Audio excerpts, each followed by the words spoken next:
You stay in Wonderland, and I show you how deep the rabbit hole goes. All I'm offering is the truth, nothing more.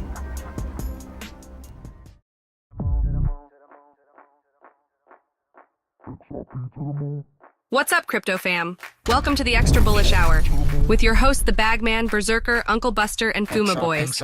Smash those likes and the subscribe button on the way in.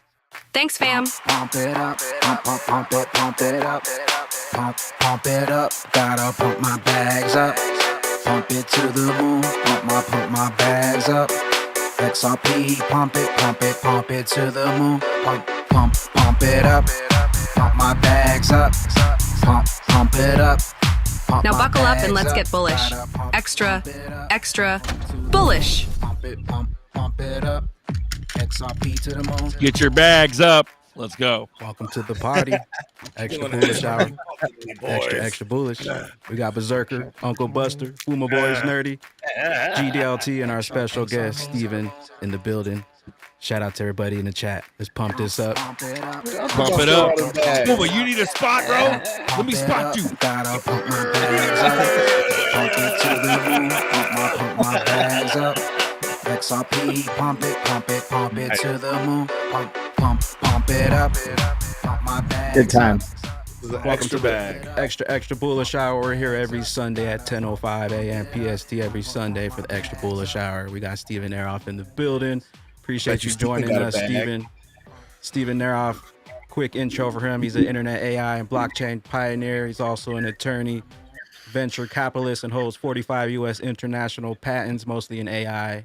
In the blockchain industry, Steven has been an advisor or investor in more than 25 leading projects, including Ethereum, Tzero, Polymath, Casper Labs, Lisk, Ion, and many, many more. Welcome to the party, Steven. Appreciate you jumping in. What's up, guys?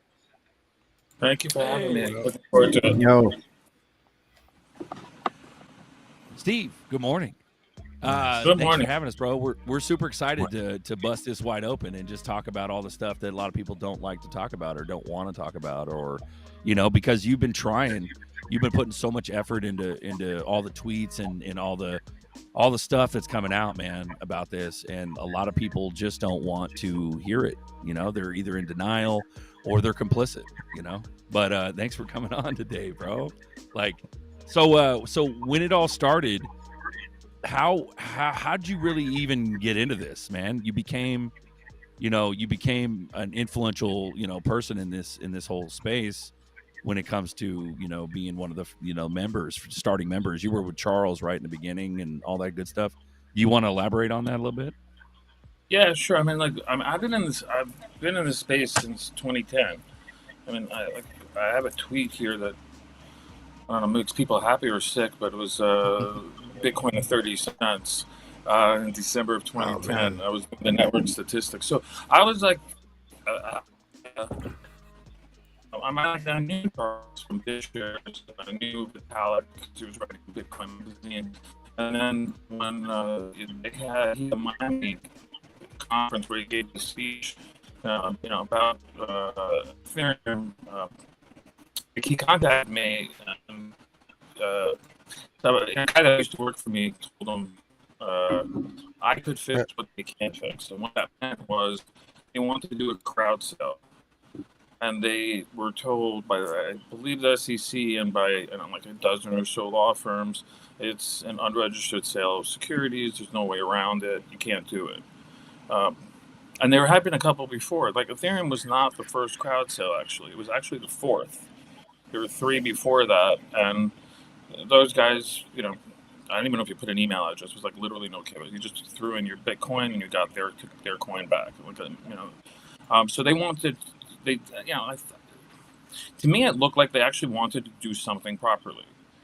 And when I read the white paper, I got it right away. What, the difference, to me, I mean, the best way I could put it was like, whoa. And when I saw Bitcoin, I was like, is this like the new monetary system? And then when I saw Ethereum, when I saw the white paper, I'm like, this is like an operating system, where, and the whole DApp concept was pretty cool. I mean, it wasn't that I wasn't unfamiliar with smart contracts, because I've been, I was following, going blank, Nick, I think came up with them like in the 90s. Uh, as a lawyer, and so like I knew the concept of smart contracts, but the way he did it with the EVM and everything was just actually it wasn't really unique. He kind of got it from Thomas, but that's another story. So in essence, what you're asking me is they came to me and said, "Can you figure out a way to get us to be able to sell in a crowd sale in a compliant manner?" We didn't know whether or not that meant with the U.S. or without the U.S. That was like a huge elephant in the room. Because if it was out the U.S., the risks go down tremendously. Vitalik was very much in favor of including the U.S. And so it's actually in Camilla Bruce's book. I mean, I didn't know she was going to quote this, and I said, "Yeah, I can do this." Not sure why I said that, but they're like, well, "How?" And I said, "I have no effing idea." And so I didn't, but I looked to him. It was actually in the corner. It was Charles, Luke, Joe, and Vitalik. And I looked at him. I said, "If you give me enough time, I'll figure this out." and I think it really just like I haven't practiced law in a long time. Right? I'm not a securities lawyer, right? But I've been running tech companies since the internet days in Silicon Valley. So, I understand the tech. I'm not a coder, but I understand the law, and I'm not the smartest lawyer out there. But it was this combination of those two that I think got me to be able to see things from just a different angle than the lawyers were seeing it, and then the tech people were seeing it. So I can explain how that happened, but let me know what you want to ask. No sound on you, Berserker. Yeah, Berserker, your sound went low. Well, yeah, you've been going ham on Twitter. You've been going really fire on Twitter, and we've got some stuff coming out. And this is one of the most heinous things, like as far as corruption is concerned, and the vastness of this is just massive. And perhaps you can elaborate a little bit on what's coming, because we got all kinds of back and forths. We've got a lot of people ignoring this, which is really suspect. Really big players are silent on all fronts, and that tells a lot. That's worth 1,000 words right there. But maybe you can elaborate on what's going on. Please. Yeah, it's first it's certainly for me, and I can imagine people anybody that is an XRP and frankly everybody that's not in Ethereum, because it's affected the entire space. And it's frustrating that there's all these people not covering it. You look at the top, just crypto. This transcends crypto, and I'm going to explain what I mean by that. But just look at the top crypto magazines. They covered me all the time before this happened, right? And they would contact me constantly for comments and everything. So, and then all of a sudden this happens, and I get one piece, which they all copy, and it was a hit piece. After I win an unprecedented dismissal of federal indictment, they're questioning my credibility. And they don't even mention exactly why that I found out what I found out, and I'll explain that in a second. But the vastness of this is so time. By the way, with those people, it's kind of at this point, I'm glad that they stay silent, because it's going to be so clear who was complicit in not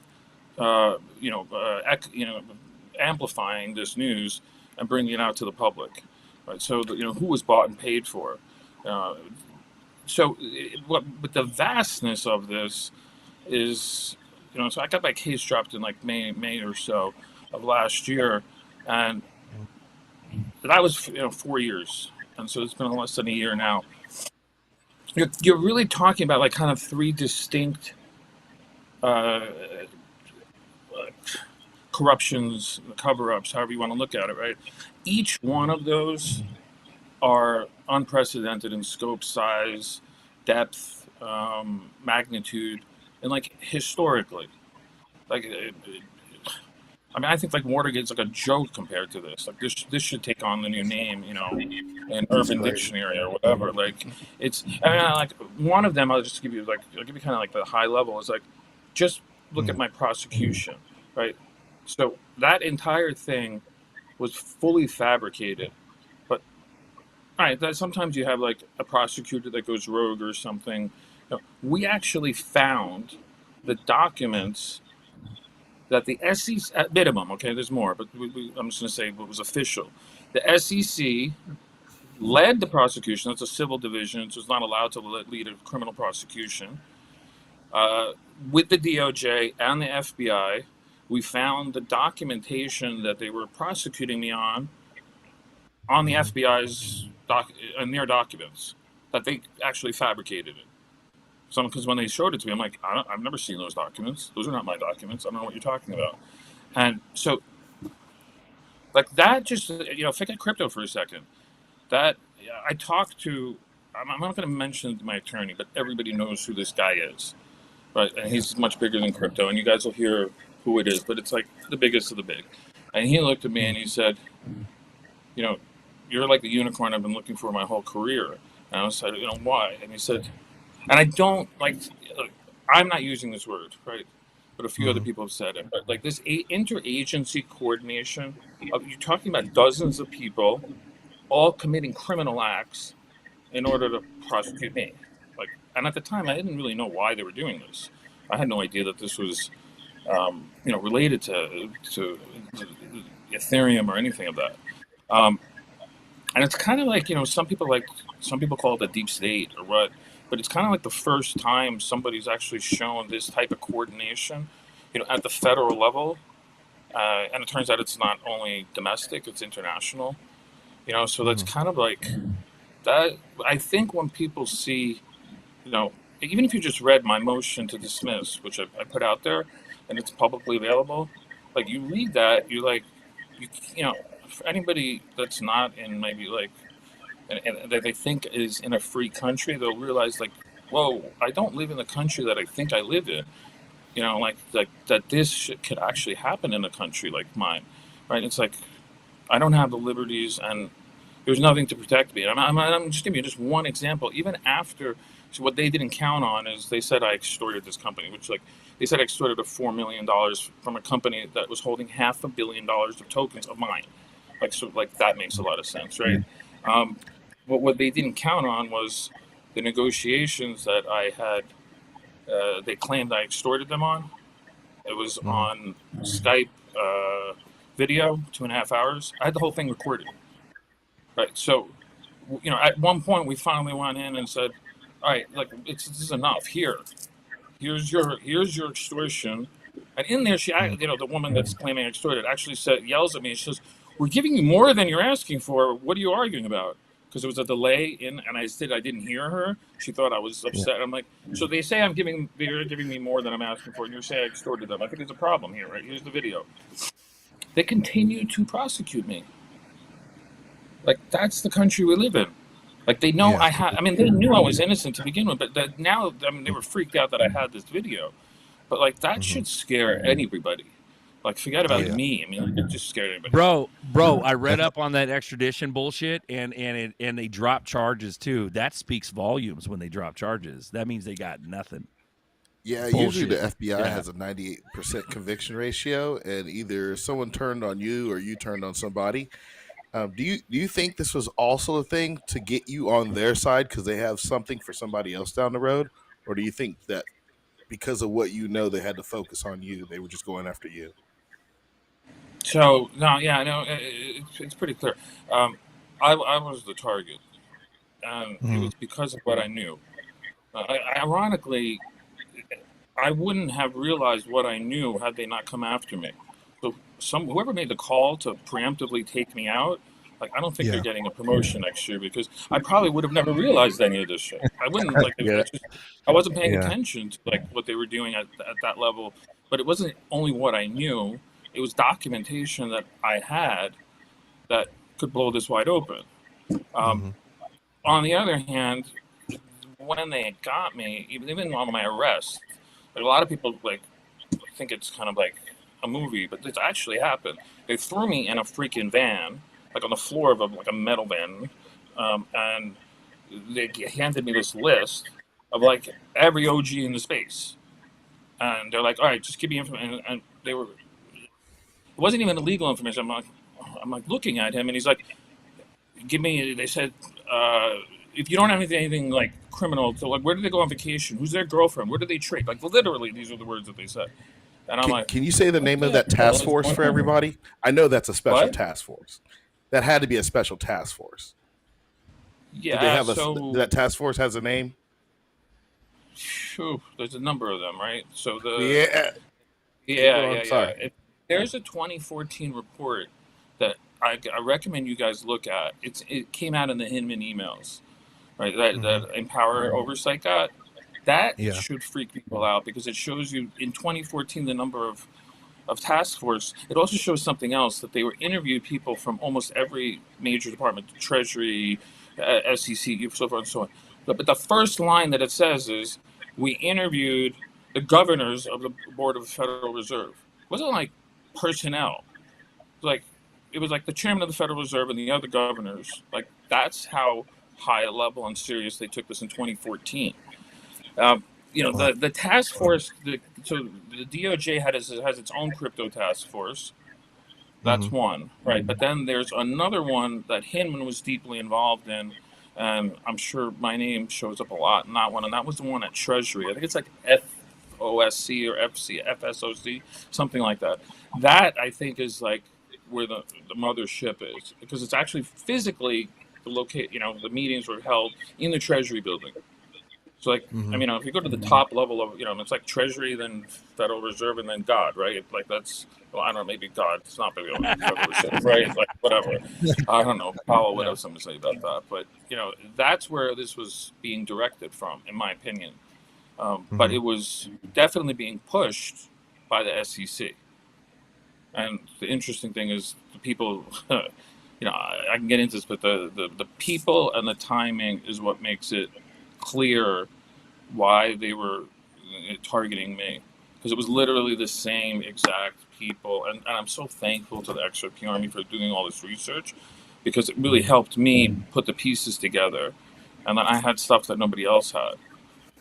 So then there are these other two pieces, like also on parts, like Ethgate is, I don't know, there's no known corruption in my opinion that rises to that level, and I mean that in so many different ways, like the breadth of people involved, the importance of it, the fact that there's international, like, supposedly not allies of ours, directing all of this, and then I'm going to add, I'm not announcing it right here, there's another thing that they did, that same group of people, that was like just as bad as what they did in Ethgate, and it involves the same CCP entities, and nobody knows about this.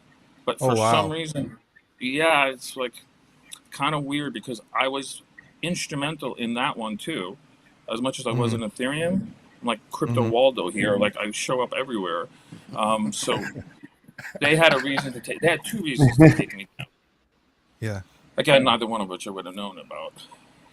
And then the third part I would just say is that, why this is so like massive is, I'm really grateful for those who've watched Boring Sleuth from Truth Labs, and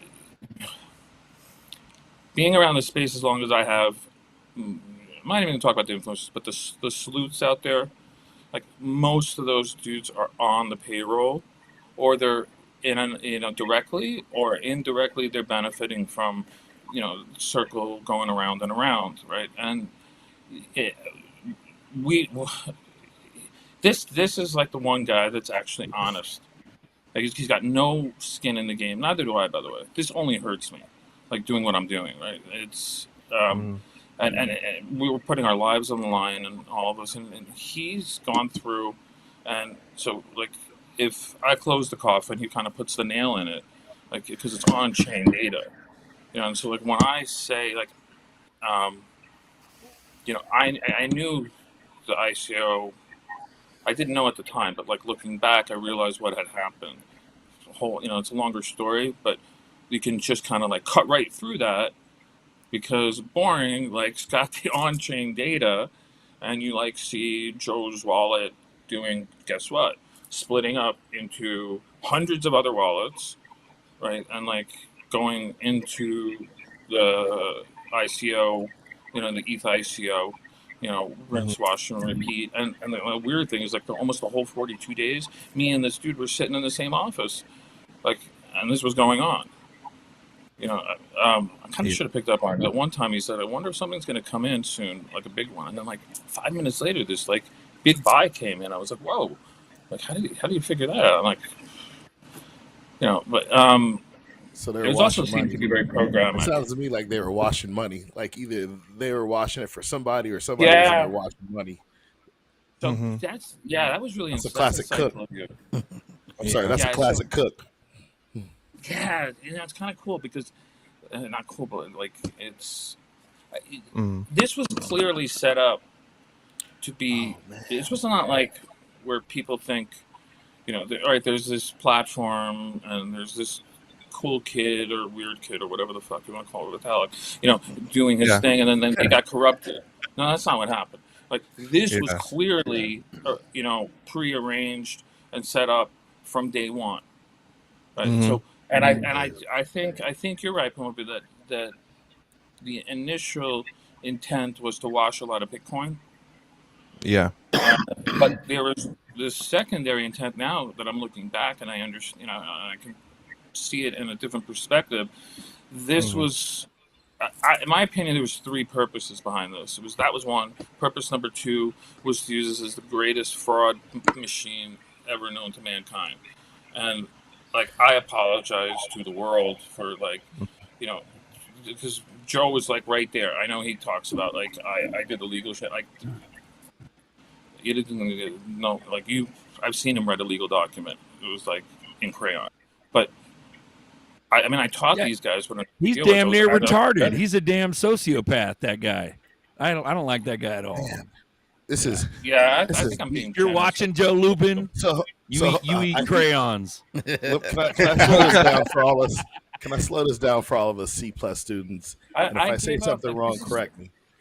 When I feel, I'm sorry. Go ahead. Like, actually, when I looked at him one day, I started consensus with him. Actually, Charles and I started originally, and Charles left, and I invited Joe in, and then I was just like.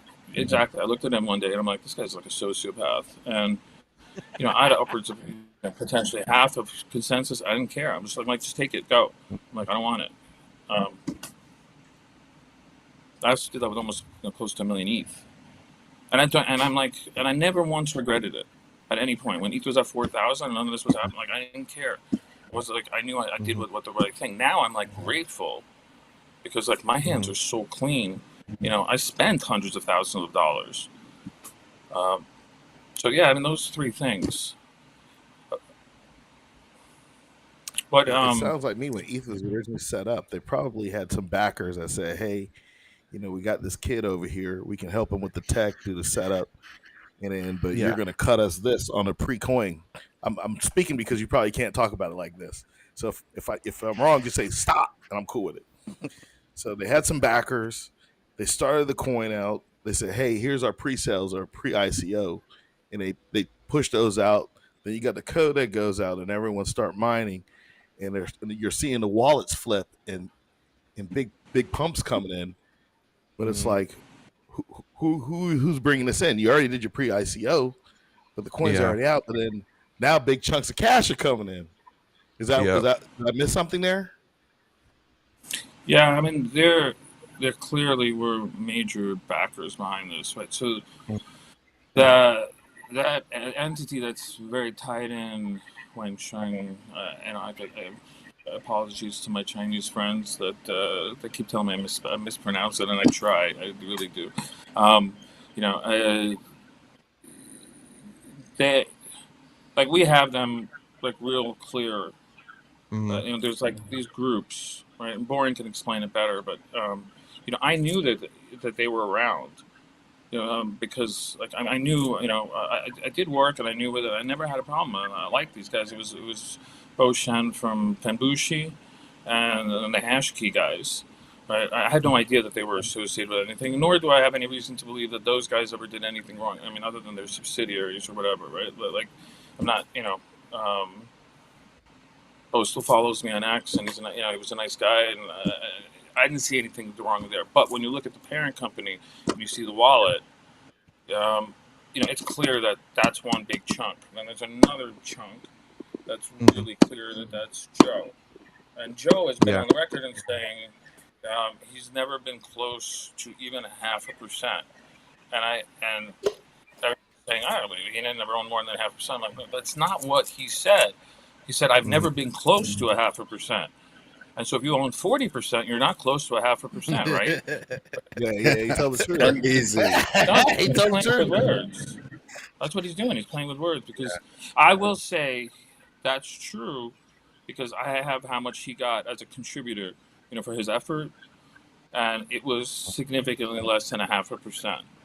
But that's just one of his wallets. That wallet is associated with a whole bunch of other wallets where Gary Gensler said it's 10%, which kind of in itself is weird. Like, I mean, you're the chairman of the SEC, you're saying this is an illegal securities offering, and you're not doing anything about it. You're letting it keep this, preferential status. Right? It's like you said it in 2018 at MIT, not anybody else. Why do you even know that, by the way? That's kind of curious. Why does he even know that? He knows the script. Isn't it the common denominator between Joe, Gary, and Clayton is Sullivan and Cromwell? Because they had it. Gary and Clayton had an owning interest in Ether. Yeah, I mean, look, there's Sullivan, there's Goldman. Joe supposedly was at Goldman. I don't think there's any actual proof of that. I remember when we were actually doing everything, there were people like on our Slack boards that were, it's in Camila Rosa's book, that were like attacking, and they thought that this was crazy. They were basically saying that this is a conspiracy for the banks to take over like the project. And Vitalik was in my room, in my living room at the time, and I'm like watching the Slack boards. And I said, I go, yo, V, because I was calling V. I'm like, yo, V, check this out. I'm like, look what these guys are saying. I'm like, the thing is a conspiracy. And he like turned red, and he went into his room that he was staying with me at my place. He only met me a few times, but he stayed with me for like on and off for like over a year. Somehow sync those two together. But he went in and he started typing, and he kind of like shut everybody down. It's like, if banks want to use it, it's agnostic. Like, if banks want to use it, that's fine. Whatever, did he know something else? Was that, genuine? I really don't know. But it was pretty clear that was those comments were not so thinly veiled at Joe. And when the coup happened, for people who don't know, like, there was this like coup at Ethereum where like the tech guys wanted to get rid of the for-profit and wanted to just have a foundation, and they wanted to get rid of some people. And that's when Charles got dumped, Amir, and they came after Anthony and Joe too. Anthony DeLorio and Joe. And Anthony's a good friend of mine, and there's no like why they would come after him. I don't know. I mean, he was probably the biggest asset. He was the only guy, like, if I had to say there's an adult in the house, he was the only guy there. I mean, he actually built, it was a small business. It was a Twitch Dice or something. I actually sold it. The guy is solid, right? And then Joe, I don't know, he's a cockroach. He survives. Right? So he somehow survived. So, quick question: when the coin was, when you guys did the initial ICO, and I just haven't been in the game that long. What was it after the ICO? Then you got it to the point where we started to show on exchanges. What was the pricing? I'm just trying to put something together in my head. So, interesting. Before I when you say like you create the ICO, it's like I created the utility token, came up with the product narrative, and then I'm like, all right, now how do we sell this without like turning it back into security? So you're like thinking about all the possible ways of like, and one of those I was like, we can't give this to people until the network is live. Like, because there's no use for it, and then it would just be speculation. But what happened was somebody else, I don't know who did it, but this proxy token started trading. It was like an ether token that was trading on markets during like the whole year, like while they're building out the platform. And I think it was trading at like around 90 cents, and that's kind of where it came out, somewhere around there. And talking about, another point is institutional sales. This is like public information. They sold 500,000. Like they're still like in the penalty phase of an institutional sales against Ripple right now. Yet they know that Wang Sheng bought 500,000, and I believe, I don't know if it was Galaxy Novogratz or whatever, but I believe it was about 1 million. From the foundation. They needed the money. Which is kind of bizarre, because if anybody listens to did you guys listen to my talk with Vitalik in early 2015? That laid out a plan for him to actually build 2.0, conserve their money, and he should have been able to make it. And what does the guy do? He takes money from these other people and then goes to China for 2 years. Like, that's like just weird, right? Yeah. If you're supposed to be building out the Ethereum protocol, like, why are you in China looking at investments for some CCP company? Well, another big question is, why is he in a extradition country such as Montenegro right now? You know what I mean? That's pretty damn fishy, Vitalik. Wiping boogers on the wall and shit. What are you running from? There we go. Vitalik's choice to reside in a non-extradition country. Anyone know which one? Montenegro? Correct. That speaks volumes, man. That's crazy, And also the pre-mine. I want to talk about the pre-mine real quick. So the numbers, man, don't jive. You got the coin market cap bullshit numbers at like what, 120 million or something like that. When it's much more than that. You know what I mean? As far as the whales and the all that stuff, the disguised whale wallets and the initial pre-mine controversy. There we go.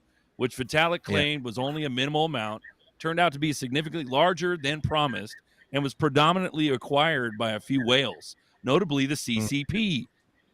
This has led to significant trust issues within Ethereum's operations. As a result, with the supply being controlled by a few, Ethereum has become a tool for the CCP, facilitated by Joseph Lubin and Vitalik Buterin, aiming to dominate the cryptocurrency industry and the monetary system. Nerdy, you got questions, bro. Let's bring these questions on. Yeah, get Nerdy's questions in. 13,000 people are watching. Smash the likes. There's only 2,000 likes. A lot of people are interested in this show today. And let's keep it moving. Nerdy, you had a couple questions from the Blue Crew. Yeah, I just want to go before I go to the Blue Crew questions. I just want to go back real quick to the interest.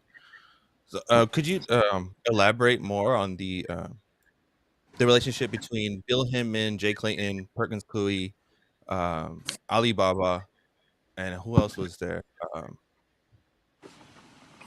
Was it Union Square, and Andre Horowitz and Simon Thatcher?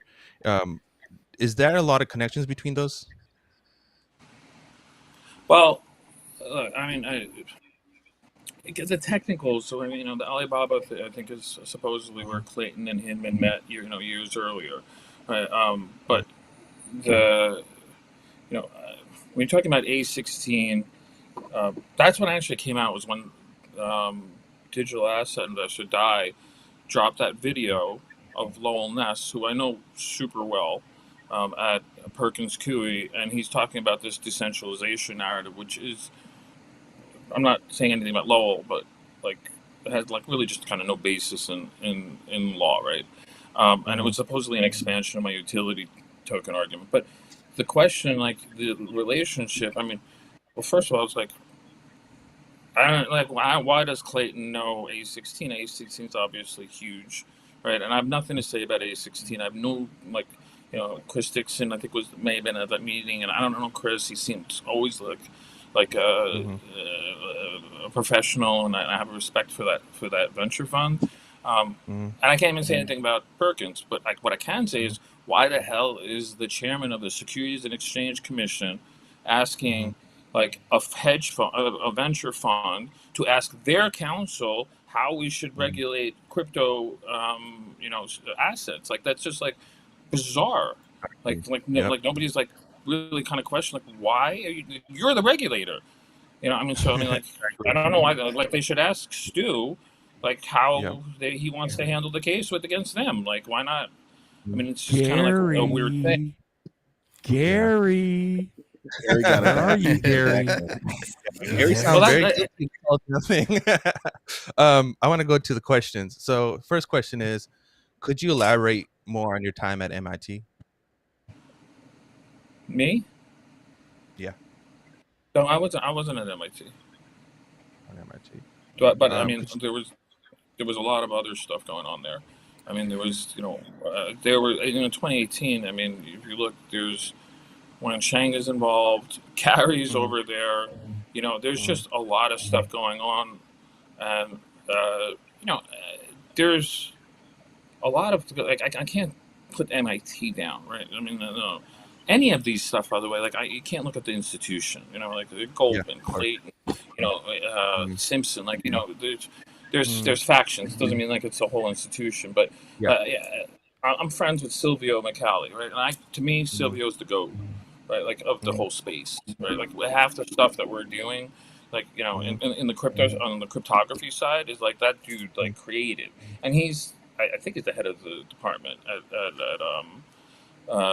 he started Algorand, but and he just straight up died, and so, but the fact that he's giving like, why does Gensler know the stuff that Gensler knows in 2018, right? I mean, it was even though he was at the commodity, he was the head of the commodities board. Like, why would he know this stuff other than he's just so looped in? Given that, but yeah, he doesn't know anything about the check for the Steele dossier. I don't like that's kind of weird. Yeah, that's because he got a piece of that. The stuff he does know and the stuff all of a sudden he doesn't know, it just like doesn't add up. Like he's got a great memory for things that he shouldn't even know. Well, you would mention how deep state this shit is earlier, and there's definitely a deep state. You can't ignore it. It's gotten way past that like event horizon of, well, that could be conspiracy theory. No, there's so many proofs, bro. When I got into crypto, everything was ERC-20. That right there was the biggest red flag I could ever imagine. I was like, what is going on here? What? From the gate, man. I was like, why is Tether propping everything up? Why is Tether? You need to have Tether to have any kind of pair, and you got to swap everything, and every damn coin out there is ERC-20. They're obviously monopolizing the damn market. It's insanity. But man, Harold, Steve. Go ahead. Harold Sharp asked a good question earlier. He's what's your take on this, Stephen?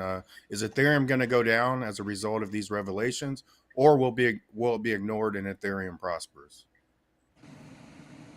Well, first, I just want to say that everything that I'm talking about is not, Ethereum's code, right? I have nothing against the protocol. I put my blood, sweat, and tears, to see it crumble, as a protocol would be, like deeply saddening for me because, it had so much promise. That being said, I do think there's a potential solution, but I don't see how, I don't know whatever the exact numbers are, right? But, the Boring has a better take on this, but I'm going to just take a personal guess and say, like 2 or 3 factions probably own 80+% of all the ETH, right? And that number, that was probably the ICO. It's probably higher because the mining was done almost all by the CCP entities, and I guess some of it was Joe. So I don't know how, like you forget about like the regulators or anything. If you're building a project, right, and like this proof is out there, and you see that, like, how do you continue building on that protocol? What you've got investors probably, or you've got token holders, and it's a breach of fiduciary duty to building on something that's completely centralized. And so I think that's the bigger issue is how's the market going to react? The price of ETH, people's like, oh yeah, you're obviously your shit doesn't mean anything because the price of ETH is going up, and I'm like, yeah, well, when there's like 10% of the ETH free floating, they've sold hundreds of billions to trillions of dollars. Like, I don't think it's really hard for them to move ETH wherever they want. They can make ETH go to $20,000 right now if they want to. Like, it's really not that hard. It's not as liquid as people think. And I would say something else. The reason I think the XRP army was able to make such a large impact is because it's actually a lot of people. But I think Mr. Huber brought this up. It was actually like really telling. It was like the international, Solidity developers, whatever thing. It was a big deal, and Joe made a big deal. It was like 40 guys were on there, and they claimed there's like a million Solidity developers. I'm of the belief that the ETH community is actually very, very small. It's much smaller than people believe it to be. They're just looking at the market cap, and so that makes it think it's bigger, but it's actually not that diverse. I do think so. Then the question, but there is a question, then what? So what happened? And there's a couple of possibilities. It's just like something else takes its place. Right, and if you look at CoinMarketCap for the last 10 years, except for like 2 or 3, everything else has changed. So it's not like it would be crazy for that to happen.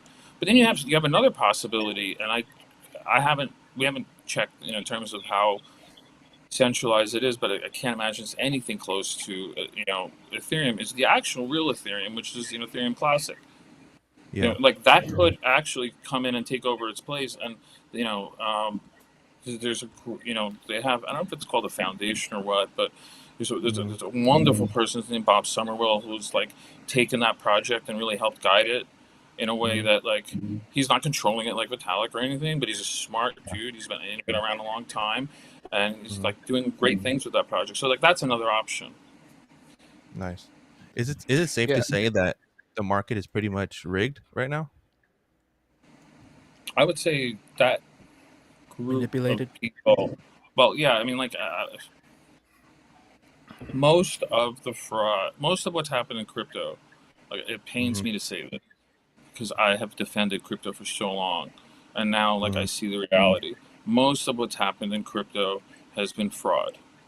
If I had to guess, it would probably be 3/4 of everything that's ever happened. Has been rug pulls, exploits, and then almost all inside jobs. The second 100%. Component of that is almost the vast majority of that you can connect back to the Ethereum ICO wallets. So it's the same group of people that are doing this again and again. And it's Token Foundry that Joe was running, but there was other ones. You look at, there were ones that are that people consider blue chip projects that will release data. Boring's got it. That's his thing. And let him release it. That you'll be shocked to see that it was the whole thing was, maybe there was some code there. Maybe there was a project. There's always got to be some kind of validity to it. But it was basically a scam. And you kind of see some interesting things where you're seeing the CCP involved, in going into different projects beyond Ethereum, but you'll see the Consensus Joe wallets going into it. You'll see the Ethereum Foundation wallet.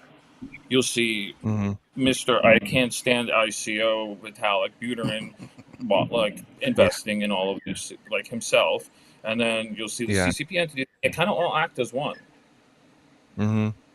which is really shocking. Again and again and again.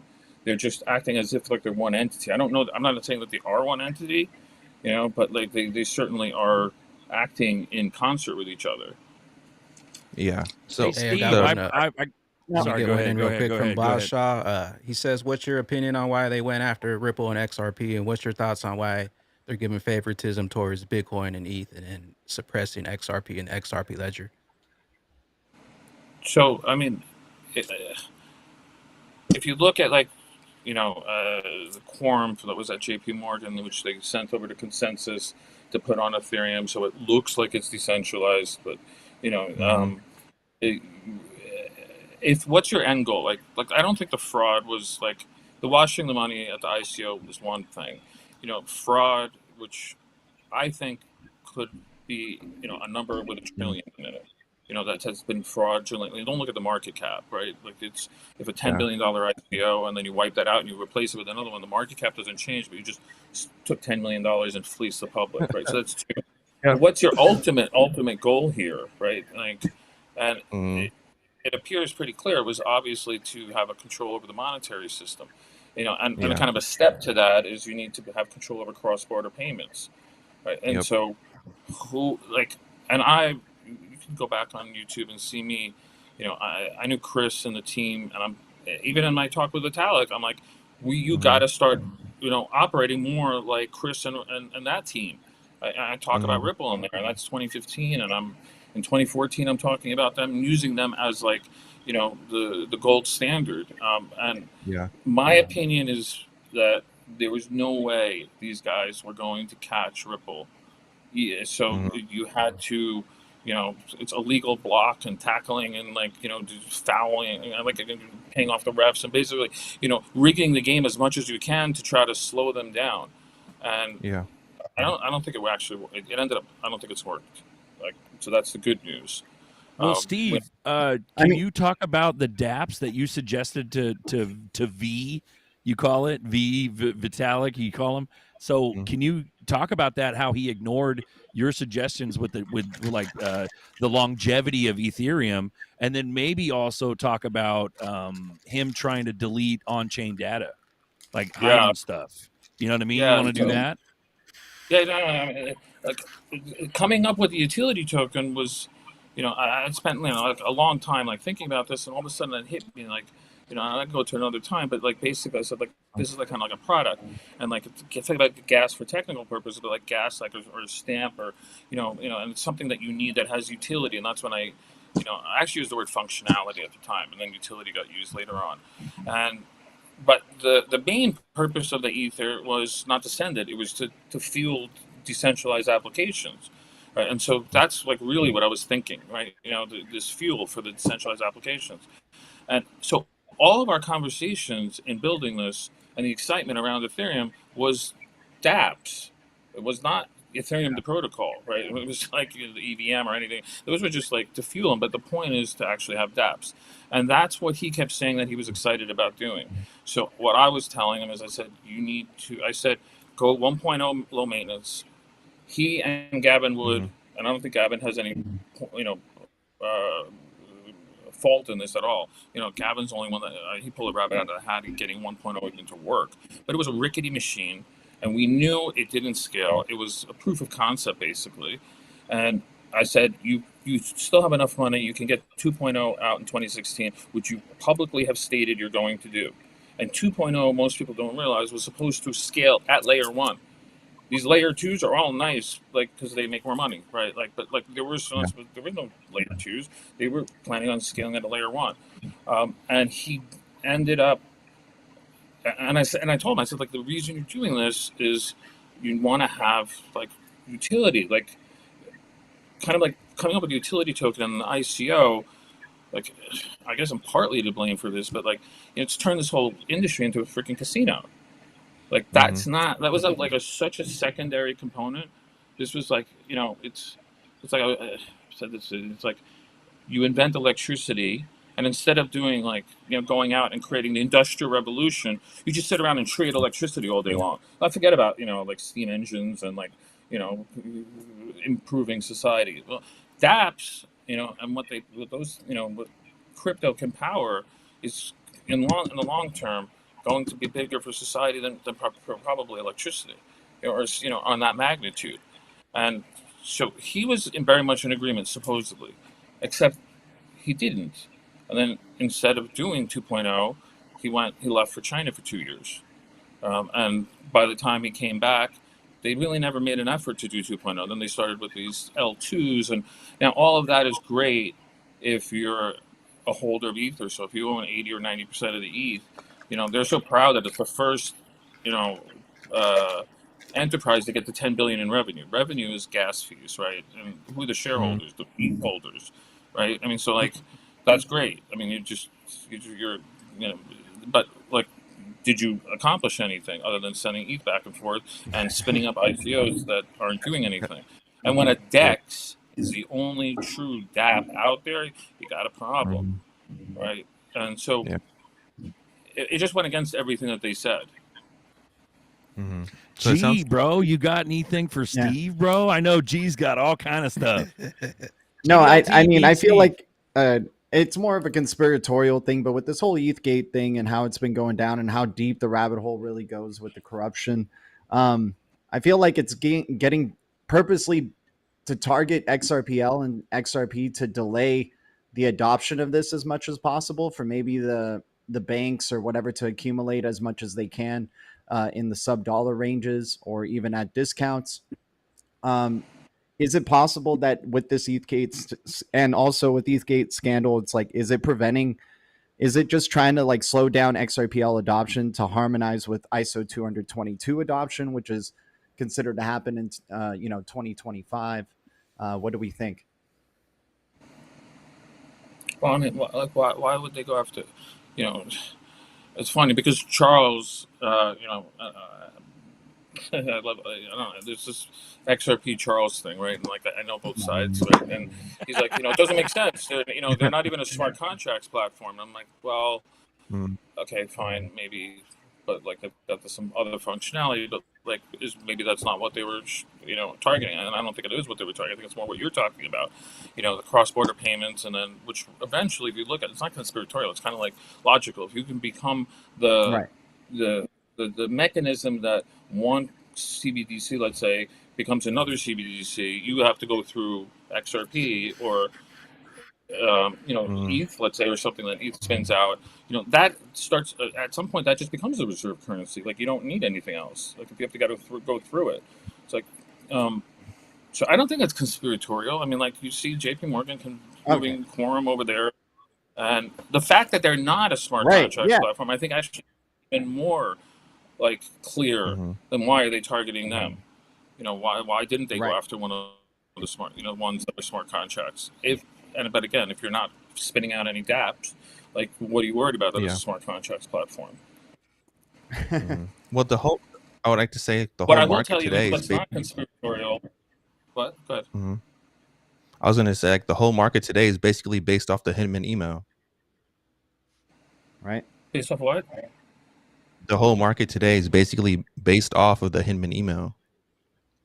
If the Hinman email. Yeah, I was about to say yes, but there's that's a correct statement, but you got to add one more thing to it. There's a document that Hinman wrote that's worse than the free pass speech that most people just overlook it, and that was the Dow report. He got there in May of 2017, and I'll tell you, and I'll come out publicly. They started the false prosecution against me and setting me up, which they never set me up, so they fabricated. But it was the same month he got there. Like, there's all these coincidences. And then in July of 2017, he comes up with the Dow report. Got a couple of problems with the Dow report. Like, number one, this is clearly, like, it's a venture fund. Like, what else? I mean, you put money, you put it in, you get Dow tokens. Dow invests in projects, you make a profit. You get, like, I mean, it's a venture fund. But they let it go, and they basically kind of grandfather it in 2017, and it was a 2016 project. But XRP is not clearly a security, and actually, it turns out it's not a security by Judge Torres, right? And nor did I. And I agree. I work very closely with Joe Grunfest. That guy has, like, integrity. Like, I cannot imagine the SEC was run anywhere like this. And he wrote a letter to them saying, there's no differentiation. And we worked on a daily basis while I was working on Ethereum. But yet they go back to 2013 transactions for XRP, despite the Dow report saying, all right, we're going to just kind of like let everybody let this go. They say the Dow itself, you could buy and sell the Dow tokens, so it's an unregistered securities exchange, right? And but that clearly has a security on it. Well, Coinbase doesn't clearly have securities on it, and they're attacking them, but they didn't go after the Dow. If you knew that, that's where this one gets a little weird, is like, why would they issue that? Like, when did the SEC all of a sudden become magnanimous towards, like, people that are absolutely clearly, flagrantly breaking the law? But if you do that, and you know that the Dow hack was an inside job, and it was an inside job, and like there's no question about it. You know, it's almost like a RICO case that would involve the SEC. Like, why is him putting that out? But he had to paper that over before he could give the free, you know, the actual speech. So well, that leads me to my next question. Like really That leads me to my next question is because there's so many big players that's in this whole RICO, as we can call it, because there's so many big players involved, do you think there's a chance of Ethgate being exposed, or do you think it'll just get pushed under the rug? It's going to be exposed. We're exposing it right now. Let's get it. Yeah, it's already exposed. Right 16,000 watching it. We're exposing it right now. People like just cannot.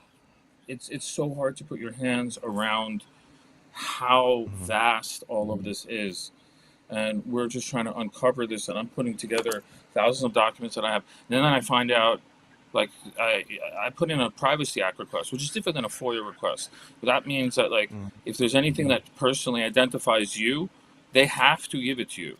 It's rare. There's like maybe national security, which would kind of be weird. Like, why am I national security? Right? That would be a problem in and of itself. Right? They were supposed to send it to me, the SEC. Then they said they can't, but they have to tell you if they have anything. SEC shouldn't have anything on me. They supposedly, the DOJ actually put a court document saying the SEC was not part of my prosecution. SEC has 14 gigabytes of data on me. Why do they have 14 gigabytes? And they won't give it to me. So I mean, we're gonna have to sue them for it, right? So, like, there's as people saw, everybody's like, oh, they'll just delete everything, and I said, you can't. This is like you want to get fluoride out of the water system. It's in so many. These are so many agencies involved in this, right? And so many people involved, and the systems are backed up by other departments, right? Like, why are they going to like risk their lives and their careers for some? Most of these people are out of the government position anyway, so those are the easiest ones to throw under the bus. So with the Hinman emails, so many hurdles to jump through. Right, and so if you have 14 gigabytes just on me, like imagine what's in there. I can only imagine what's in there, right? So, I think it's us exposing the story, and it's just been a lot. But because we've kind of figured this out organically, and one thing led to another, and so we're piecing this together. And obviously, they're not making it any easier on us. So it'll come out. You know what the repercussions will be. Yeah, I mean that's it's interesting because you've got the DOJ clearly, and the FBI clearly, and the SEC clearly, in collusion with each other to do this. So like, and then so that means they had phone taps, they had bugs in your office. They kidnapped them. So. Yeah, they bugged your office up. You probably want to get a wand to go through that. I want to talk about the. Oh, sorry, Steve. Go ahead. No, I'm saying the guy. To your point, like now I'm looking back and I'm like, I don't know if my dog was probably a government agent. Like everybody in my life. The guy that they say is my co-defendant, that guy like ripped off nuns and stuff. He's a government agent. He's the one who like sent the threatening text message that they were like saying I'm responsible for. And then when we actually found phone records where him and the FBI agent that was pursuing me had like 145 contacts. Like, why would they have 145 contacts with each other? And they're saying, there's nothing there. I'm like, what do you mean there's nothing there? They wouldn't give it to us. Yeah, he's a CI. That's why. He was a CI. No, they didn't. This is unheard of. I've talked to like probably a dozen criminal defense attorneys. They will not turn over my arrest report to me. That's like, I won't say necessarily constitutional, but it's like right up there. Your arrest report you're allowed to get. Like there's no question you get it. They would not give me my arrest report, and they have not given me my arrest report. All it's supposed to say is like what happened. Like obviously they don't want what's in there. They don't want me to have. So what was your question? Oh, Chip had one earlier. You want to? Oh, good, sir. Well, I was going to say, let's talk about the sleuths. So there's Boring online. That's a friend and about truth and justice and patriot, all that good stuff. But there's some bad guys, bro, that are kind of weird. that are making accusations about the XRP army, that like we're getting paid by you and yada yada yada.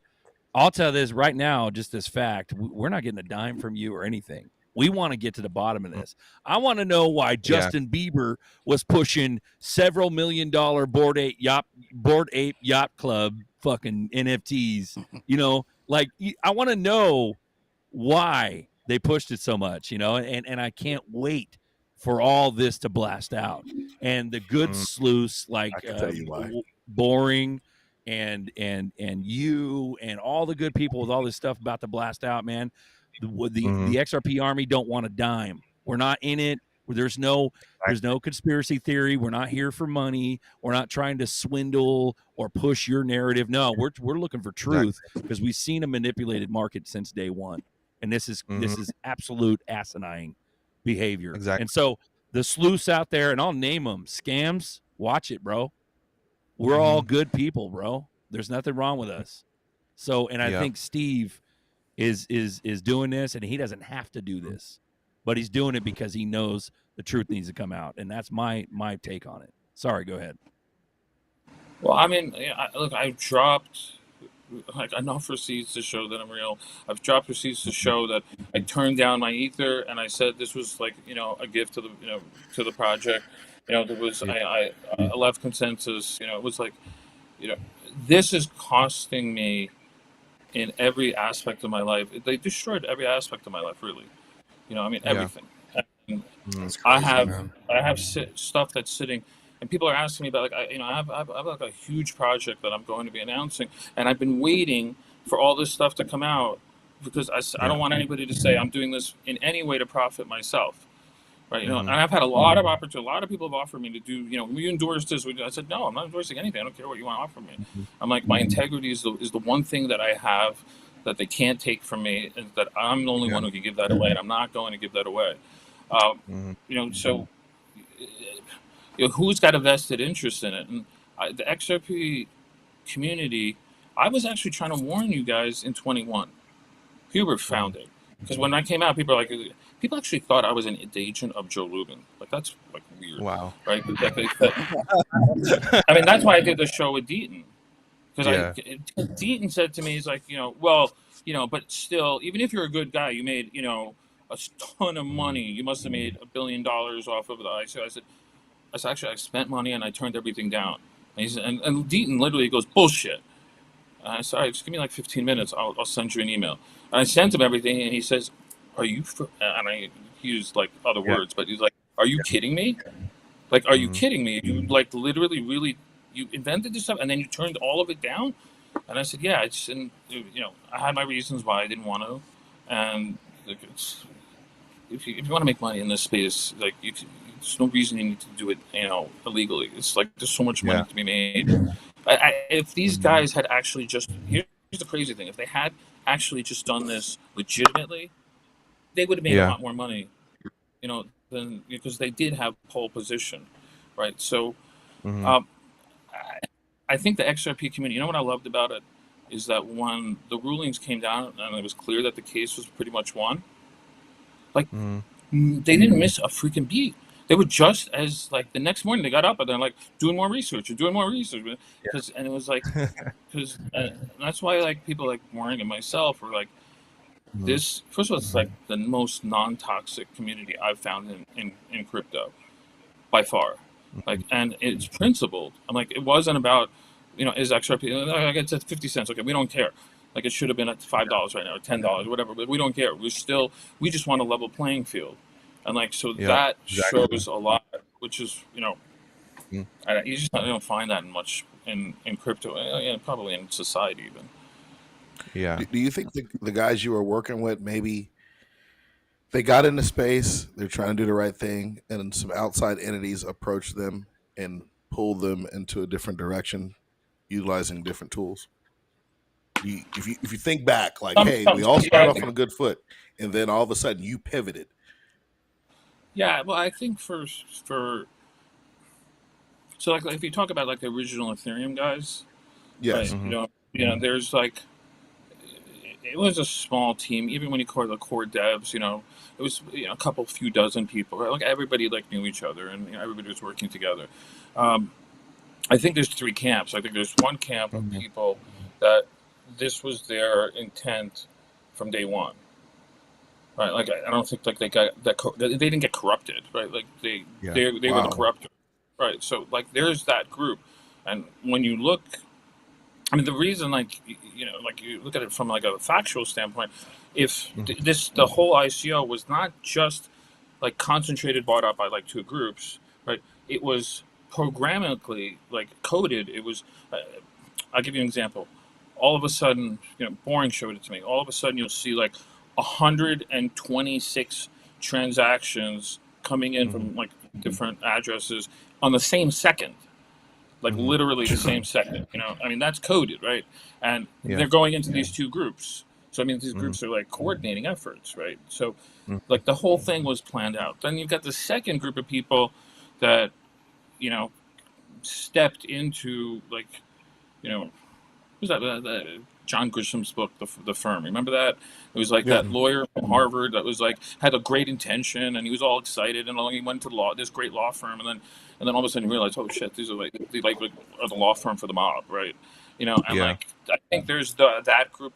There's a group of people, pretty much anybody there knew what was going on. They couldn't you had to be really deaf, dumb, and blind. I didn't, because I wasn't on the technical side. But if you're seeing the stuff on the technical side, now I've talked to some of these people now, and some of them who've attacked me online, it's not a smart move, but they were in on it. And the ones that attack me, probably shouldn't do that, because that just makes you a target for us to go and investigate your wallets and see how you were, how did you benefit from this? And in each instance, we find it, right? And then you have this other group. I don't know how big it is, but I gave Lane Reddick, and I've known Lane. I had the accelerator for Techstars in blockchain, and he was a mentor there, and I have a tremendous amount of respect for that guy, both technically and in terms of his ethics. And he came right out and said, I'm guessing he could have said a lot more than this, but he came out and said, I'm working all day to pump Lubin's bags. What, we read into that. What does that mean? You're not just cleaning up the code. He obviously realized that, something was not right, and the fact that it was so concentrated and it was benefiting Joe. And he's like, this is not what I want to do with my life. That's, and now I'm, for people to understand, you can imagine how much money that guy walked away from, right? And that's what he should have done, and he did do it, and he's going to be on the right side of history. But a lot of these other guys, the kind of money we're talking about, I mean, the DAO, the Gatecoin one is, I don't know how much, what is that? The DAO is close to $100 billion or something in today's dollars. Right? I mean, these are minimum. When you have a hack that's bigger than any scandal, twice the size of Enron, and that's just that hack. That's not that overall criminal enterprise. Enron was the whole criminal enterprise. Madoff was the whole criminal enterprise. This is just one, and there's tons of them. Boring brought up the Gatecoin one, and I think that's probably approaching $1 billion in today's money, and it's probably relevant to be in today's money because I'm guessing they have most of that. They were giving out tokens, and these ICOs were basically getting them more ETH and more concentration and a higher percentage, of the protocol. You think that was a plan to get as many coins underneath that so they can use the gas fees and just make money off gas? Because I mean, that's a good approach. Get as many people on to open up their own coins, and they're using you for gas. Yeah, I mean, it's yes, but it's I don't. It was that I mean, like the mob, their main thing is, let's say, illegal gambling. Maybe they doing selling drugs on the side too, and it's not a bad side business, right? But it's it's while they're these so I think if those all fall in the same category, the exploits, these the frauds, all of that. It's while we're on the way to world domination or whatever, like crazy stuff they have in their head, which is not so crazy. I mean, it's just kind of crazy that it was actually happening. You know, we can grab as much as we can on the way, and the gas fees is just like just an easy one. And then if you look at the fact that they went to proof of stake, adding these layer twos, that I don't know, like you can stake ETH at more than 100%. What? Like, Yeah, it's crazy. what? Well, it's unlimited supply, so tomato. I mean, like, did somebody without an interest in ETH come up with that plan? Yeah. Like, if you don't have an interest in ETH, would you think that's a good plan? Like, That's like not that. good. I mean, that's just nuts, right? It seems to me like the thing about the XRP army is that a lot of us dig deep into more things besides crypto, and we understand like we actually just follow the government, what the government's doing. The government's pretty shady, and a lot of connections connect to China, and a lot of inside jobs within agencies within our own country, and they're just all concluding with the same goal or with the same interest. So that's why my main question was, do you really think that anyone's going to get charged with anything? Yeah, you know,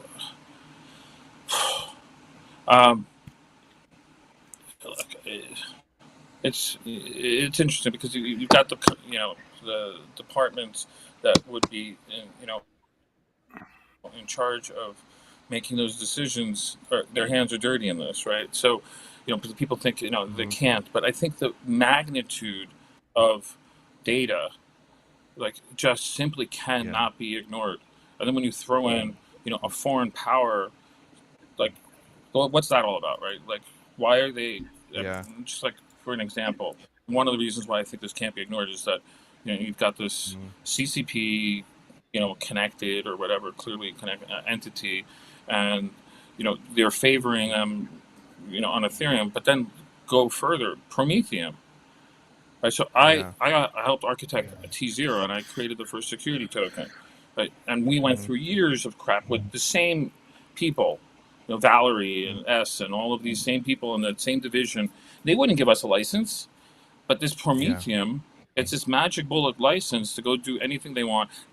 When they're publicly stating we're completely reliant on the same entity, Wang Sheng. And they've got the killtrump.crypto and killtrump.eth in their address. Like what? Crazy. I mean, I don't care about freedom of speech, but like, just a problem if you're connected with a foreign power and you've got those domain names in there, like those, like what? Definitely. Somebody would just have, you thought those were going to go up in value or something, like. Exactly.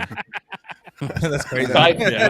When that coin came out, I was literally like, how did they get that quick? And then it was just obvious, like, you guys are in, Yeah, and I want to say there's a lot I of. think to answer your question though is like, the way I kind of think about it is like,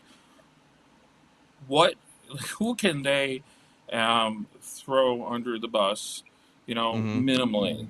Now, and the issue they've got here, which I don't think they've ever faced before, that's why the situation is unique, is that you've clearly got interagency coordination. So you cannot normally, like, there's like, oh, this FBI agent, was with us for a year and he just went rogue, or this prosecutor went rogue, and sorry, we abide by and we do the Pledge of Allegiance 5 times a day, and like, it wasn't us, right? It was just that one bad apple. But they can't say that here, right? Like, there's too much proof that there's this coordination between the agencies and coordination between well, here's the thing, it's like, it's not even between administrations, because like it started pre-Trump, went to Trump. I don't actually think Trump had any clue what any of this stuff was happening, because like I just don't think he was aware of this component of it, and then went into the Biden. So now you're saying, wait, this isn't even like electoral, this is like the agencies on their own really going rogue. You got a couple senators. There was a couple senators who were informed. Their oversight committees, they knew what was going on. So if you find who the oversight committee is on some of those agencies and some of the stuff, you'll know exactly what senator knew what was going on. They know. I given them information a year ago. Like the weapons committee. Nothing. Fuma brings up a good point where there's a lot of similarities between Elizabeth Warren and Gary and how they're going about everything. And when Elizabeth Warren was just worked with the banks to make up with her crypto law, and basically she was just trying to take away our ledgers and trying to take away private custody. It just seems like there's so much corruption and there's just no escape from it. Well, all right, like, I don't know if Gary Gensler and Elizabeth Warren are the same person. Has anybody ever seen them in the room at the same time? Like, it's like she. That's a really good topic, because let's go back to her history. When she was a law professor, I believe it was at Harvard, she's the one who most people don't even know this agency exists. I think it's what is it? Somebody come up with it. It's at the Fed, Consumer Financial Protection Bureau, CFSB, Protection Bureau, whatever. Anyways, that's what it's called. Like, she proposed that, and then Obama appointed her for a year to kind of set it up, and then she wanted to be the director.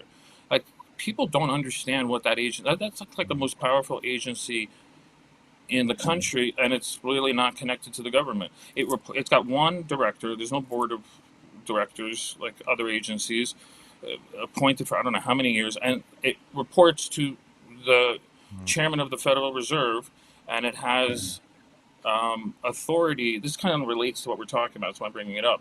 It's not only draconian, because they can write regulations, enforce those regulations on any financial institution over $10 billion and any consumer financial product, which is kind of like almost everything, right? And people don't realize that exists out there, right? And so this is just more of a continuation of what she's doing. Yes, she's absolutely trying to take this away. You know, she's turning it around that, like, oh, they're after me, and like the special interests of the banks that you're representing. And that's why I think everybody, I'm just going to say this right now, like John Deaton going up against her.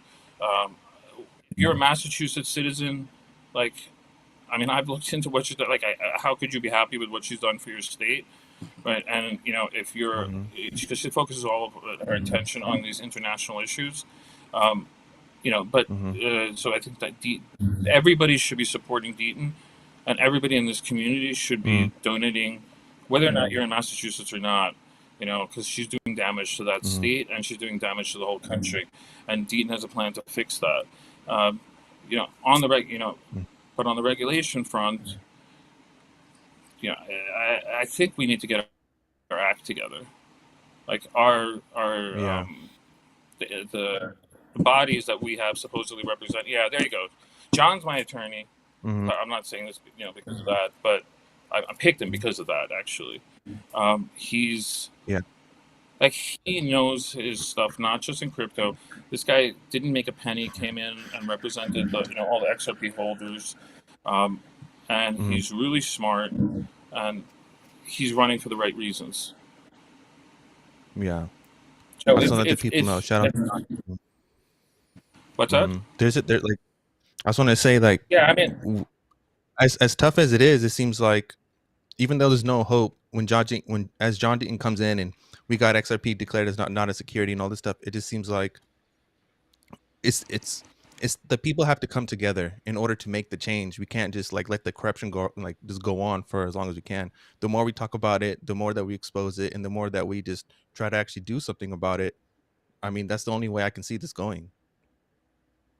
Yeah, so I mean, I've talked a lot about Crypto 2.0, and it's the reboot, and so, you know, I'm not like I can't stand people who, like, you know, complain and bring up issues and then like have no solutions, right? You know, like, what do you now? Okay, we're great. Now then what, right? And so, like, you know, there are solutions. You know, like I was talking about, you know, maybe Ethereum Classic, you know, could take over, you know, that vacuum, right? Like, and maybe not cause as much disruption.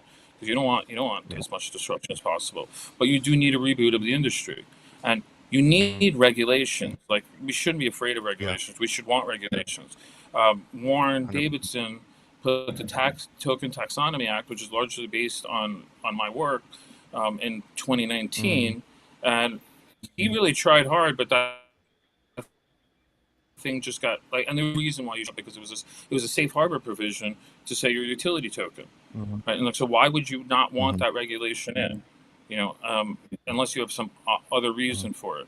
So what? Yeah, I think your point is really important. Is that this industry has been so fragmented, and part of it is because a lot of of the industry was not interested in what this industry should be about from a health perspective and a growth perspective. They were using it for other means, right? And are these bodies in Washington, and which ones are really on our side, and which ones are just on the side of whoever they're getting paid by, right? Like it seems to me, and I know all of them, and so I'm not going to point anyone out. There's some good ones and there's some not so good ones, and then there are good people in some of the good ones and not good people in some of the good ones, and vice versa. But what I can tell you is they're not working together. They're like sometimes in a power struggle with each other, and like we're supposed to be one industry. I can tell you that like you don't really see that. Like if the banks want to make a change and like they need to contact the OCC, which regulates all national banks. Like it's hard for me to imagine that the lobbying people of the banks are all like going in like different directions, and some are like finding it important, some are not. They're going one direction, as an industry, and this is a small industry. We're going up against behemoths, right? Like, I don't know if anybody thought this was going to be easy when we started this. Like, it's not. And the one thing we can't afford to do is be fragmented. Somebody like, I hope a lot of people, I hope people view what I'm trying to do as, bring down the bad, but ultimately bring the good and cohesive, and bring everybody together, right? Like that's the point. And if everybody comes together, and like John is another person that can really help, make the industry cohesive. But there needs to be, it can't just be like me or John. Like there needs to be a cohesive effort, and like even the XRP army, you can't, and it can't be worrying about your project. Like then like shilling your own thing. Like you shill it, that's fine. But I mean, when it comes down to like regulations, and the only way this gets accepted, I mean, this being crypto, the only way it gets accepted is if regulations are put into place. And the question, and they will be. The question is, are the regulations going to destroy crypto, or going to make it, more like rigid in terms of what you have to do, but actually legitimize it? And I just got back from Dubai, right? And it's like, there's a renaissance going on over there. Saudi's got, another one going on. There's a number of jurisdictions where, you go and they're like, so what do you want to do? You want to be an exchange? Okay, fine. Here's the licensing requirement. Here's the 7 things you need to do. They all make sense.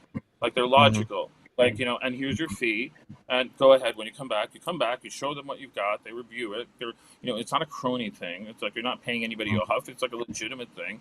And they've legitimized the whole industry over there. And I actually, I'm sure there's bad actors in every industry, right? I mean, like there's like crypto being used for money laundering, and like I'm not talking about the banks. I mean, like cash is like, you want to launder money, use the cash. biggest. Like, I mean, it's like the worst. I mean, you track everything, right? But whether or not they come in next year, I think a lot of this, I think a lot of people should be looking at this 2024 election as pretty serious from a crypto perspective and beyond. Like, I mean, like people like this crypto to me is a symptom of a much bigger thing that's happening in this country, where you've got interests that are not elected by the people going off and 100%. In directions that they've, who knows who's decided, but it wasn't the elected officials that have on the record decided these, put forth bills, or it's they've just gone rogue, but they've gone rogue in unison, and so that's not, and hence it's almost not rogue, right? Like so people should be concerned about that, and like we talk about in the U.S. draining the swamp, and I don't know how easy or difficult it is to do that, right? But it's I guess what I'm saying is that crypto it's not just this one exception. Hey guys, we're in extra overtime. GDLT I think has to step away pretty soon here. We do have coffee time coming up at the top of the hour. If you guys want to move the conversation over to coffee time, Steven, if you have some more time, we got another show right after this with Uncle Buster and Berserker called Coffee Time. open platform, same thing. We talk crypto and everything that's going on. But Buster, I think you had something real quick, and then Fuma, you want to hit those rapids? Appreciate you guys, by the way. Much love to y'all. Appreciate you. Thank you for your time, Steven. Thank you, Bagman. Yeah, and brother. Yeah. We'll do a coffee time. Steve, if you want to come over there, Uncle Buster 7311 on YouTube. But Steven, you broke this live show wide open today. I think we've got 600 before. We hit 20,000, man. So a lot of people appreciate your message, man. And yeah, that's all I want to say. And if any of the 20,000s aren't subscribed to Bags, subscribe to this channel. This is what we do, you know, just talk crypto and do this. But I'm just happy to be a part of it. But I wasn't expecting 20,000 in here today. That's just unreal. So appreciate you, Steve. I appreciate you guys. And it's just one thing that, like, Deaton's thing, that interview I had with him, I didn't know what the reaction was going to be. And I really didn't care personally. Like, you know, I'd rather, like, I'm not part of any of this. But I got thrust into this. They had 92,000 live listeners. Wow. Like, for a crypto thing. And, you know, over like 500,000 total. So that gives me hope that there's John deserves it, bro. John's a good dude. I've met him personally. Like, he's a good dude. And I remember in his early days on OTC, shout out Chip and Jeff on the chain. He would regularly interview over there, bro. And it was like barely the army was watching. But now look what it's turned into. Sorry, Steve, go ahead. I would actually ask everybody, I don't know where his link is, if we can find his link for donating. But, like, he needs the support of the industry financially. Like, at the end of the day, this costs money to win that. And he's key. So if everybody please support John.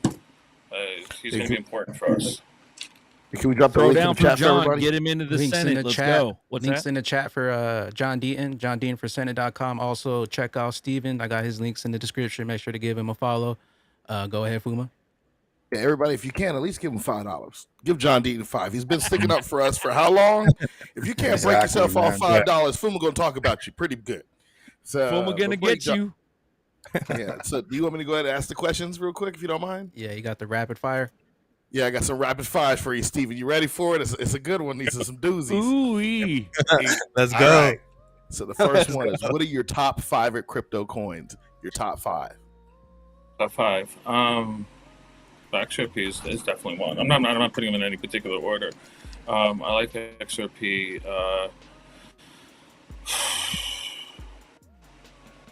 Ooh, that's deep. I do. I like Polkadot. Okay. With Polkadot, also Cosmos. Nice. I think, you know, Solana is certainly there's some issues with it, but I think it's a good group, and I think it's pushing in the right direction. Charles is doing some, you know, hard long-term stuff, you know, which is, you know, building good tech. So we'll see how that plays out, but I think there's promise there. Last one. Yeah, good. No, you got one more coin. You know, this is actually I'm now having a hard time thinking of 5 coins that I like.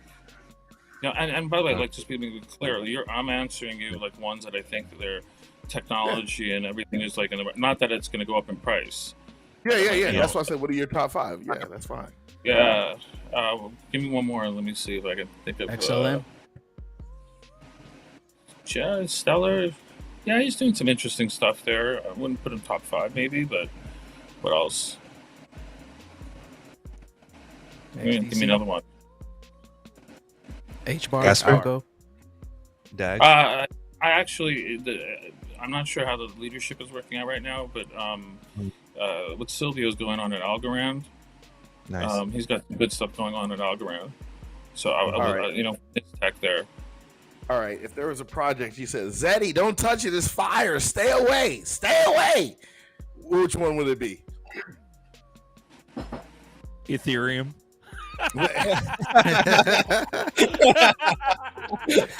I'm sorry. No, Steve. dude, Steve, that's Steve's baby, dude. But like, it's been corrupted though. Hardcore. No. What do you think, Steve? What project would you tell Fuma to stay away from? That's most of them, right? It's like I have a hard time, like when I look at projects like I mean I've gotten to the point where I could spend an hour looking at a project, and I can just tell there's something wrong here. Like I mean I know exactly what it is, but like you just you get you just see that there's like it's off, right? And there aren't very many that are like fair launches that are being done properly, that are transparent. Ethereum, the transparency is like a really big deal, because that's kind of like a big part of our ethos, and like there was a transparency plan put ahead, and Joe and Vitalik knocked it down right at the time of that it was going live. So like it's there are some other projects that are dApps. I mean, the layer twos, I just have a hard time understanding, like, some of the layer twos. Some of the ones that are going on, on Bitcoin may have some interest. Like, I think, where Bitcoin's actually headed, I'm not happy about where it's headed because of the ETF. Like, great, the ETF jacks up the price, cool, but it's like it does a lot of negativity in terms of concentration and control and all of that. So, does Bitcoin lose its ethos? And at the same time, you've got this renaissance with these, all of these projects that are going to be linked to it and using it for security and being built on their effective layer twos. So that's going to be one. That's a theme that I would be watching for. And in fact, Vitalik wanted to originally build the smart contracts on Bitcoin. He wasn't going to launch his own project. They just said they said it was polluting the code, so they didn't want it. All right. What is your favorite cold wallet storage? You got to have a cold wallet. Now, if you tell me you don't have a cold wallet, I'm no longer in crypto. I'm getting out the game. So, what is your favorite cold wallet storage? Give me your picks. Ledger. Okay, you got. Go ahead, Berserker. Well, we got Tangent Card, which is hot shit now, and that's a nice little protection. You got 3 layers there. You got 3 different cards. You can have multiple addresses on the same thing. Another one is the multiple addresses is the new one. What's that one, Bagman, that you did a tutorial on? The 3.0 or something like that. Yeah, I can't remember the name. So you got Ledger, Decent. So you got the Ledgers, the Nano SX. You got the Decent wallet. You got the Tandem. Hold on. We got Ellie. You don't have a cold wallet storage? Hold on. Are you saying you don't have a cold wallet storage, Steve? Well, he threw the question back at us. We got to answer his question to get a question from, or to get his answer. I think they're both good. I mean, I actually, these new ones, I've seen them, and I would play with them, but I wouldn't be putting your majority of your stuff on something that's like fairly fresh, just because there's again, we've seen so much inside exploits. Like, and so, a company like a Ledger or, that's been around a long time, there's less likelihood because they've got a huge franchise in place. And I know that they had one recently. I think they made up for it, didn't they? That was one of the things that, like, whatever you want to think of CZ or Binance, right? Like, if you want to have some, like, security, like, CZ almost liked when they got hacked, right? Because it was like, you found another vulnerability, but they had this huge fund internally that they were self-insured that was covering it, and so it was safe AF, right? And like, while they're doing like $100 billion or some crazy number a day, they have the funds to cover you, and it's too big of an enterprise to risk an exploit. So that's why I would just say, like, with the younger ones, just let them play out a little bit. Okay, and I'll give you the last one. Do you want to go ahead and make that announcement you were talking about earlier that you didn't want to say? Do you want to go ahead and do it right now? And blow the internet up?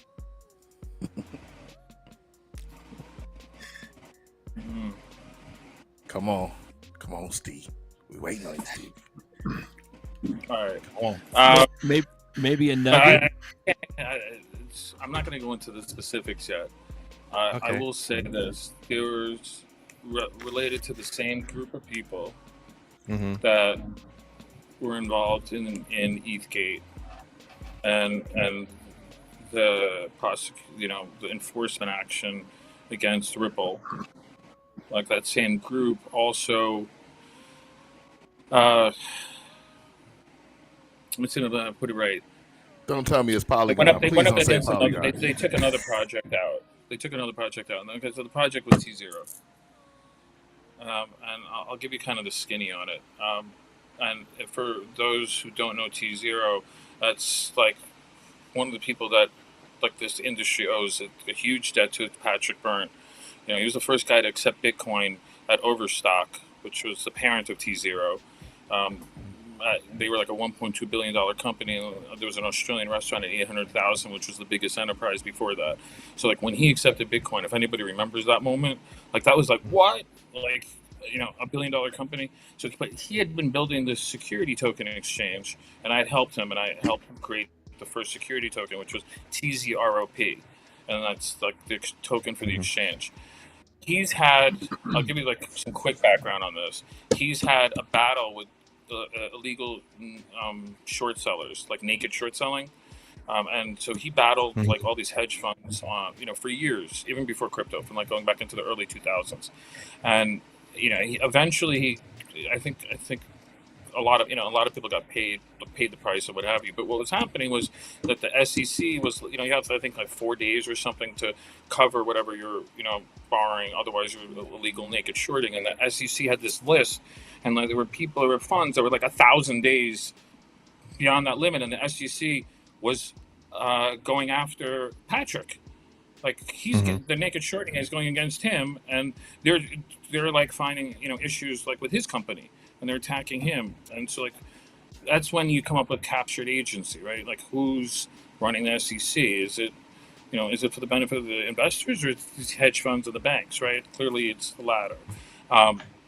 So Patrick, he, in my opinion, he finally checkmated these guys. And what he did was he came out with a token. He came out with a dividend that if you owned, if you were short, you had to buy the dividend. But the trick was the dividend was on the Tzero blockchain security token exchange, which is an alternative trading system. And he had 37 million Tzero token shares on NASDAQ trading, and there's like 3.7 million of these. It was 1-to-10 ratio. So if you're short, you've got to buy these. But unlike the games you can play, you know, in the regular NASDAQ market and just kind of like, so nobody knows, this is clear, like this 3.7 million, you either buy them or you don't buy them. And so I don't know what the number was. It was maybe like 1,000% naked short. And all of a sudden, when he put this into place, you started seeing the price of Overstock, the parent company, like starting to like go up exponentially because people were trying to cover their short positions. And so for anybody that remembers GameStop, where there was going to be the short to infinity, Patrick brilliantly did put that in place here and legally. So this is a legal dividend that's going to be given to shareholders of Overstock, but he put it in a blockchain format, so you can't play with it. It's like either buy it or you don't. There's 3.7 million, and let's say, you know, there needed to be 50 million bought. Like so there's a problem, right? And there was the likelihood would have been a short squeeze to infinity on that, right? What happened? Patrick, that's all the specifics. The SEC cancels the dividend, a legal dividend, like that was being issued by a major public company, right? And then they pushed it back, and by the time they pushed it back and back and back, they actually eliminated that security. The dividend itself was a security. They got rid of it, so they literally like saved. And if you go, I mean, Market Watch has got an article on this, right? So it actually made the news, but nobody like really kind of picked up on it. I'll give you just a couple fact points. Is they got rid of that, so now the shorts could, you know, everything, the price went back down on Overstock. The shorts could cover, you know, there wasn't this pressure like it was like a week to go. The day, you know, it's unclear if it was actually that day, but I think Patrick said it was exactly that day. It was September 19th, 2019. There's only 2 people on the planet that could have had the understanding of what Patrick was doing to have explained it and had like the public stature, like, for security tokens. And that was me and Patrick. He started building it out, and then I architected it, and and it did the first security token with the first security token offering, STO they call it. They arrested me, the 12 agents or whatever, busted into my house like I'm like freaking Pablo Escobar with their guns blazing, and coming into my bed with like 12 guns. I'm like, can I help you? I'm like, I'm in my bed. I'm like, well, like what is like what's going on? Yeah, but that's an intimidation tactic. They could have just sent you an email to come down to the main office. No, that was the day of they had wrapped up their false case against me 6 days. Get this, 6 days after the Hinman speech. We have the emails going back and forth from the FBI agent on the fabricated evidence. This is actually publicly filed in my case, so anybody wants to go look at it, it's there. But that's June 2018. They don't arrest me. And then all of a sudden, September 19, 2019, the day that dividend was supposed to go out is the day they arrest me. In fact, those emails that Hinman got from that guy, later on, I wanted to talk about an IPO or something. That he got that email while the agents were in my house. And that's when they throw me in the van and everything. But like, that's a coincidence? Like, no, I mean, like, so, and Patrick was basically told, get out of the country. He's got, some kind of immunity deal, like that, they couldn't, go after him. But the DOJ, and he left the country, for like a year and a half or something, and there was this Maria Butina stuff and whatever, and that was all a sideshow, like that was an excuse. Now, what ended up happening? Here's where this fits in with our other conversation, and why it's like super important. Is that's the most legitimate security token exchange. They went through I was there, and it was the same group. Valerie was in charge of that, and I made a prediction like 5 years ago that it was going to these security tokens are going to replace all of the tokens on basically New York Stock Exchange. What ends up happening over the next year? The Overstock divests itself of its Medici Ventures venture fund. They still have a percentage of it, but they put it into a venture fund to manage it. And who takes majority? I don't know if it's majority, but strategic position, and puts their own people in the New York Stock Exchange. So now the New York Stock Exchange owns. It gets weirder though. They own Tzero, which you would think like, okay, fine. They screwed the upcoming guy. They gave it to the incumbent. It's International Continental. It's International, but ICE is the parent company, right? And by the way, I'm not saying anything negative about ICE at all. I'm not even implicating or indicating or whatever that ICE did anything wrong here.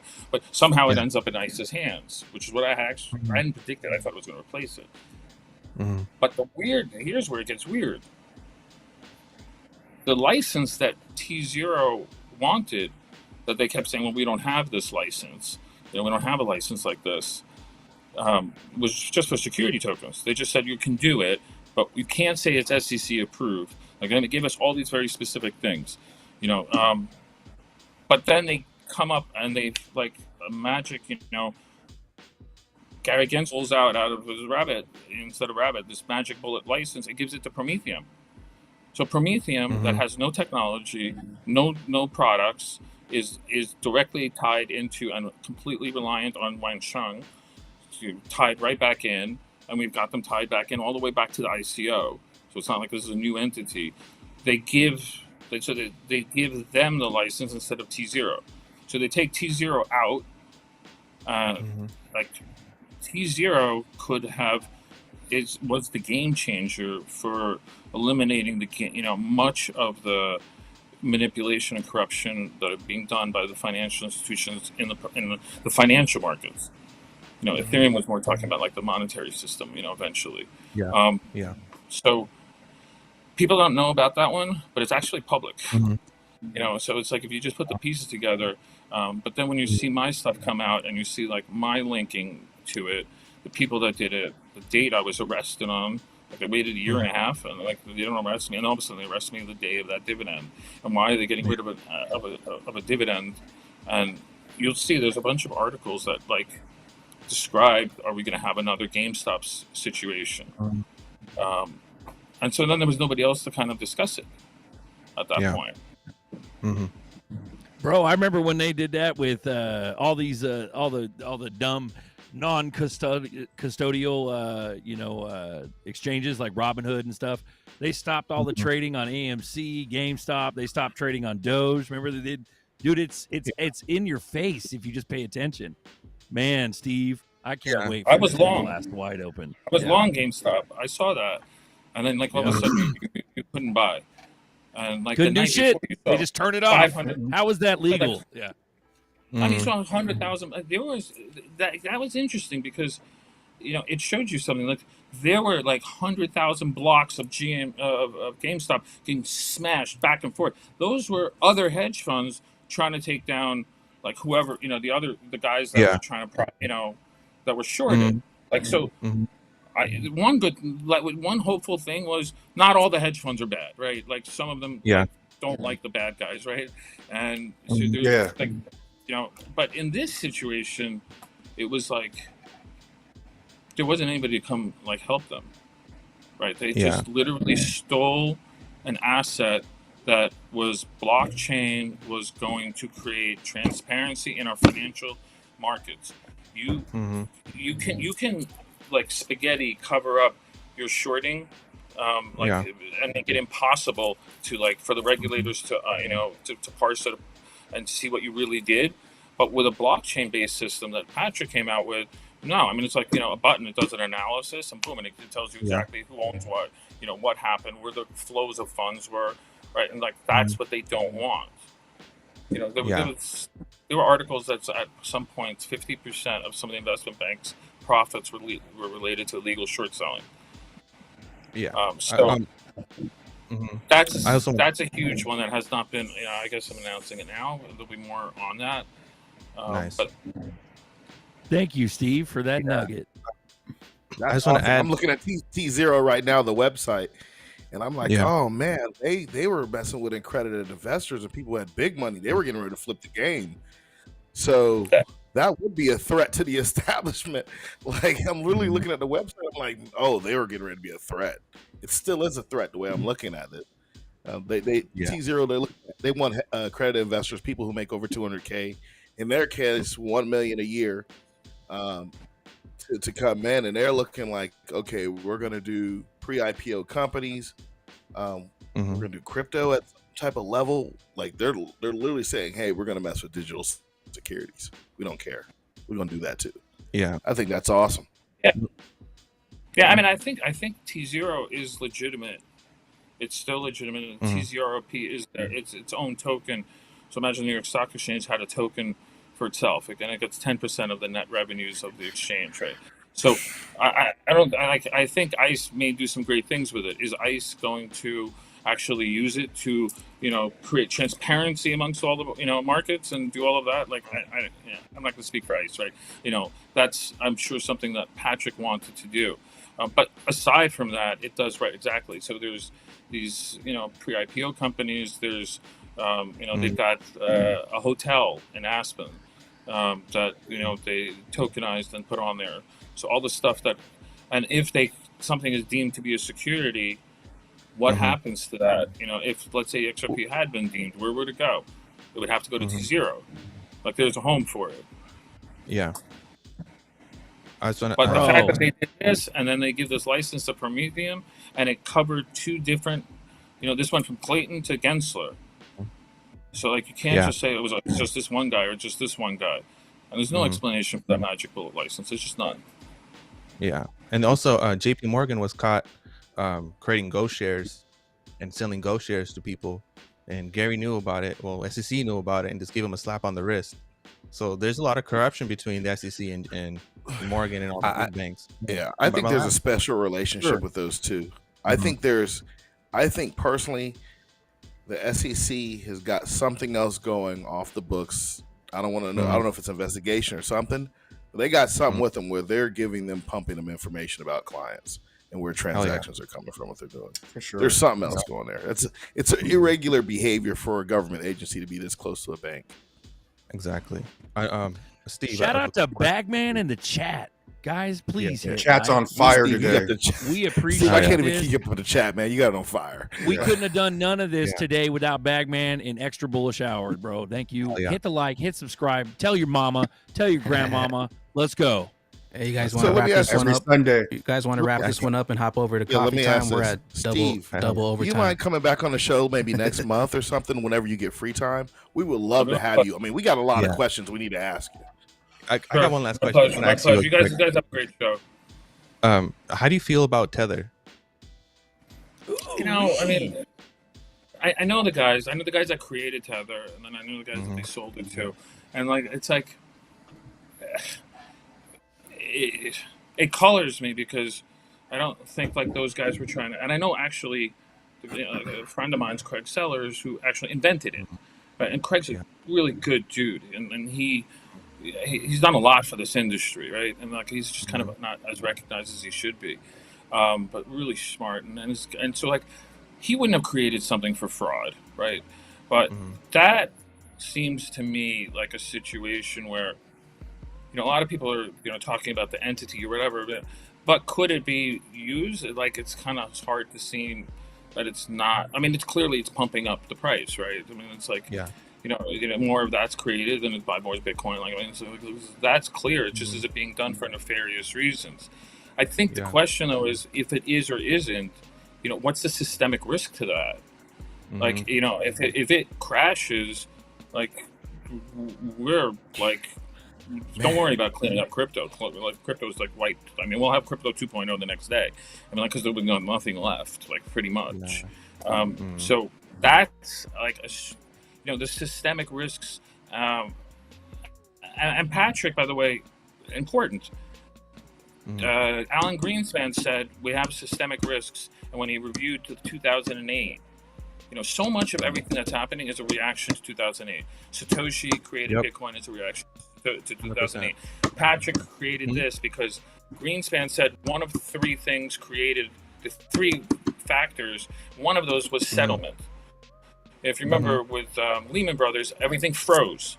Like there was just no settlement, right? Because it's got this stupid, you know, well, I won't go into like how the current system is, but it's not, you know, it's not a peer-to-peer system, which it was originally supposed to be in the 60s, but they chose to do this other system, which, you know, is highly inefficient. Well, Patrick created Tzero to eliminate the settlement issue. And Tzero is really, you know, T+3 they have. You know, the trade is the settlement, so you have no settlement issue, so the markets won't freeze up.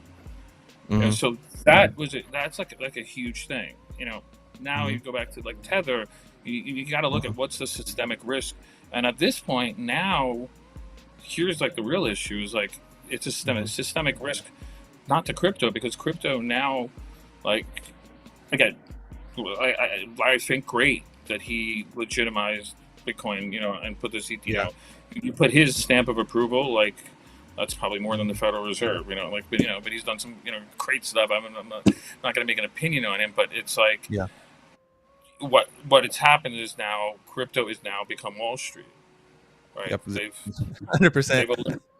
Right. So now it's this starts, you know, it's 100, I don't know what is 100, what is Tether at right now, you know, in terms of market cap? I can tell you right now.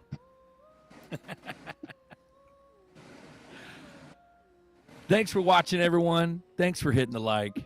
Thank you for doing. I mean, when you're talking about, let's say it's $100 billion, whatever it is.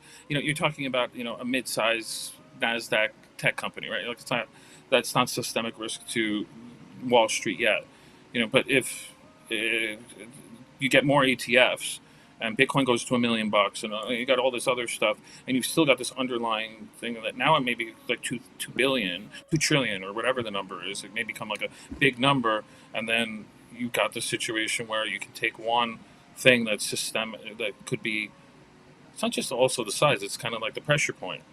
And as we saw with like Lehman, maybe that wasn't such a good decision to take down Lehman, because you took down that one thing, you saw the domino effect on that. And I think that's the real concern about Tether, whether or not it's legitimate or not. It has that potential to cause a domino effect. Well, the symbol is an atomic mushroom cloud. Yeah, Nerdy brings it up regularly. It's pretty ironic. It's pretty funny. It is. It's at 99 point. You can't make that up, man. Yeah, it's at 99.22 billion. That's crazy. It's also interesting that I find it interesting. Zuckerberg tries to come out with his project a couple of years ago, and they haul his ass right and like, you are let's like interpret what they said. You are not competing with the US dollar, right? Like, we don't care what you do, you're just not, you're not issuing this to your 2 point whatever billion people and competing with the US dollar. But Tether, like, it's kind of interesting that they haven't done more. I think the New York AG raised a bunch of hell. Letitia James, who I will say, I haven't mentioned this before, the New York Attorney General and Letitia, that group, senior prosecutors from that group were involved in my prosecution. They tried setting me up. You know what I find odd is, like, how's all this going around and they're not even saying anything about Circle. Circle issues USDC, and they're in pre-IPO. How is the Fed going to go public? Like, that just seems off for me. Like with Tyler and Cameron put out, that's like a legitimate project that that it's backed by dollars. They're audited, blah blah blah, supposedly. So that's what I understand it to be. But this is like backed by nothing. I mean, it shows the U.S. dollar, right? But there's whatever the full faith and credit of the United States. There's something else has to be going on, that they're allowing something to compete with the U.S. dollar that's not backed by. If it's backed by the U.S. dollar, that it's not competing with the U.S. dollar. And I was, by the way, I think I was the first one. It's on YouTube. It's a conference, centralization of decentralized services, and she kind of caught me by surprise. And she said, careful what everybody get ready for this. And Steve thinks that governments are going to start issuing their own crypto dollars and cryptocurrency. And this is before CBDCs were really being talked about. And I got booed. I don't know if it was a coincidence. It was about 100 people from Consensus in the audience, but that's like a side point. But well, there you go. But and then this was interesting. I kind of caught this, but where did this come from? After she tells me the whole thing, and I explained to her, I said, "Look, well, I'm not I don't need a crystal ball. I'm like, the government views its job as controlling the people. You've just given them a tool that we think is going to give us liberty. But actually, if you take this tool and you issue it as the government, you've got, makes 1984 look like, a freedom festival, right? And it's so I explain all of this to her, and she kind of we have this, and you can find it's like a 3-minute, it's like 4:25 into the conversation. And you know what she said after all of that? She said, well, it's interesting because I told Joe Lubin what you said, and he thinks you're full of FUD, fear, uncertainty, and just pushing fear, uncertainty, and doubt. And he doesn't quite see this dystopian empire, future, because maybe in some fringe countries, but not major countries. Well, first of all, that didn't age too well for Joe. But why is he trying to discredit me? And they tried to discredit me a year and a half before my arrest, which is interesting, right? Why would they be doing that? They literally write me out of their history. And why is Joe publicly discrediting me? But also you think about the CBDCs, and how that plays into this other part of the quorum and the Ripple part and all of that.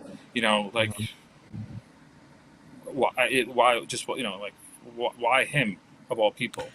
So I'm telling you, what they probably did was there was a couple meetings that you were not there, where the mindset probably changed to the bad characters you had before, and they were like, well, who's not going to ride with this? And boom, you got tapped. And I guarantee you that always happens that way. They missed me on some of the invites. That's true. Or I missed my calendar invite, right? No, you didn't miss the calendar invite. You were not invited. Yeah, no, people have asked me, and they said, like, why didn't they just bring you in? Yeah, they asked me, like, why didn't they just bring you, like, a guy asked me recently, he's like, why did they just give you, like, $10 billion and just, like, shut you up? Like, because, like, what's that to them? Like, in all reality, it's, like, nothing, right? You know, for all that they've taken. And I said, I mean, to be fair, I said, they never tried. Like, nobody ever, I'm not going to say I turned anything down. I would have, right? Obviously. But that is the point. The fact that they never even tried to get me in, I'm giving up all my ether, which, you know, plus what I had going into the sale. This is like the night before we made this decision in order to protect the project, not me. And so that's like $1 million ether. I hand back Joe like my whole stake in Consensus, and I've dropped that. Like, I owned consensus.com, and I've like showed, you know, I have all these documents that show, you know, I went to the lawyers first. Joe was CC'd on the email. I was setting up the company and everything. And I just kind of walked away from that. And so the only thing I can surmise is, like, they realized, like, money is not what's going to get me to do something, right? And if anything, probably they made the right call and the wrong call. They made the right call in not trying to get me in, because probably I would have just blown the whistle on them and just, you know, I would have said, yeah, let me think about it, and then just gone and blown the whistle on them. But they made the wrong call in that coming after me, because I may have not figured any of this out. Well, look where we're at now. We're at 25,000 watchers, and John Deaton's, 95K listeners? Like, it's on like Donkey Kong now. Let's go. Yeah, Steven, they realized your integrity was going to be way more than they could deal with. Don't fuck with Steve. They were already approached by the bad guys who were internal, then they had some external, and they just had the meeting without you and was like, don't invite him, let's talk. And they probably either met up somewhere, chatted somewhere, you know, and it was decided Steve's got to go. Yeah. It's, you know, and people talk about JP Morgan, and Joe talks about JP Morgan being there early, right? I looked through my calendar. I found some really interesting stuff that I had forgotten. Like, it says meeting with the Federal Reserve with Joe. I didn't remember that. But I never remember talking to JP Morgan. I don't remember ever hearing that they were involved. I never had any interactions with them, and nobody ever said anything to me. They talked about Goldman, but I think that was more because of Joe's background and you know, some of the other people like Novogratz and who had been at Goldman, and so that was more of a conspiracy.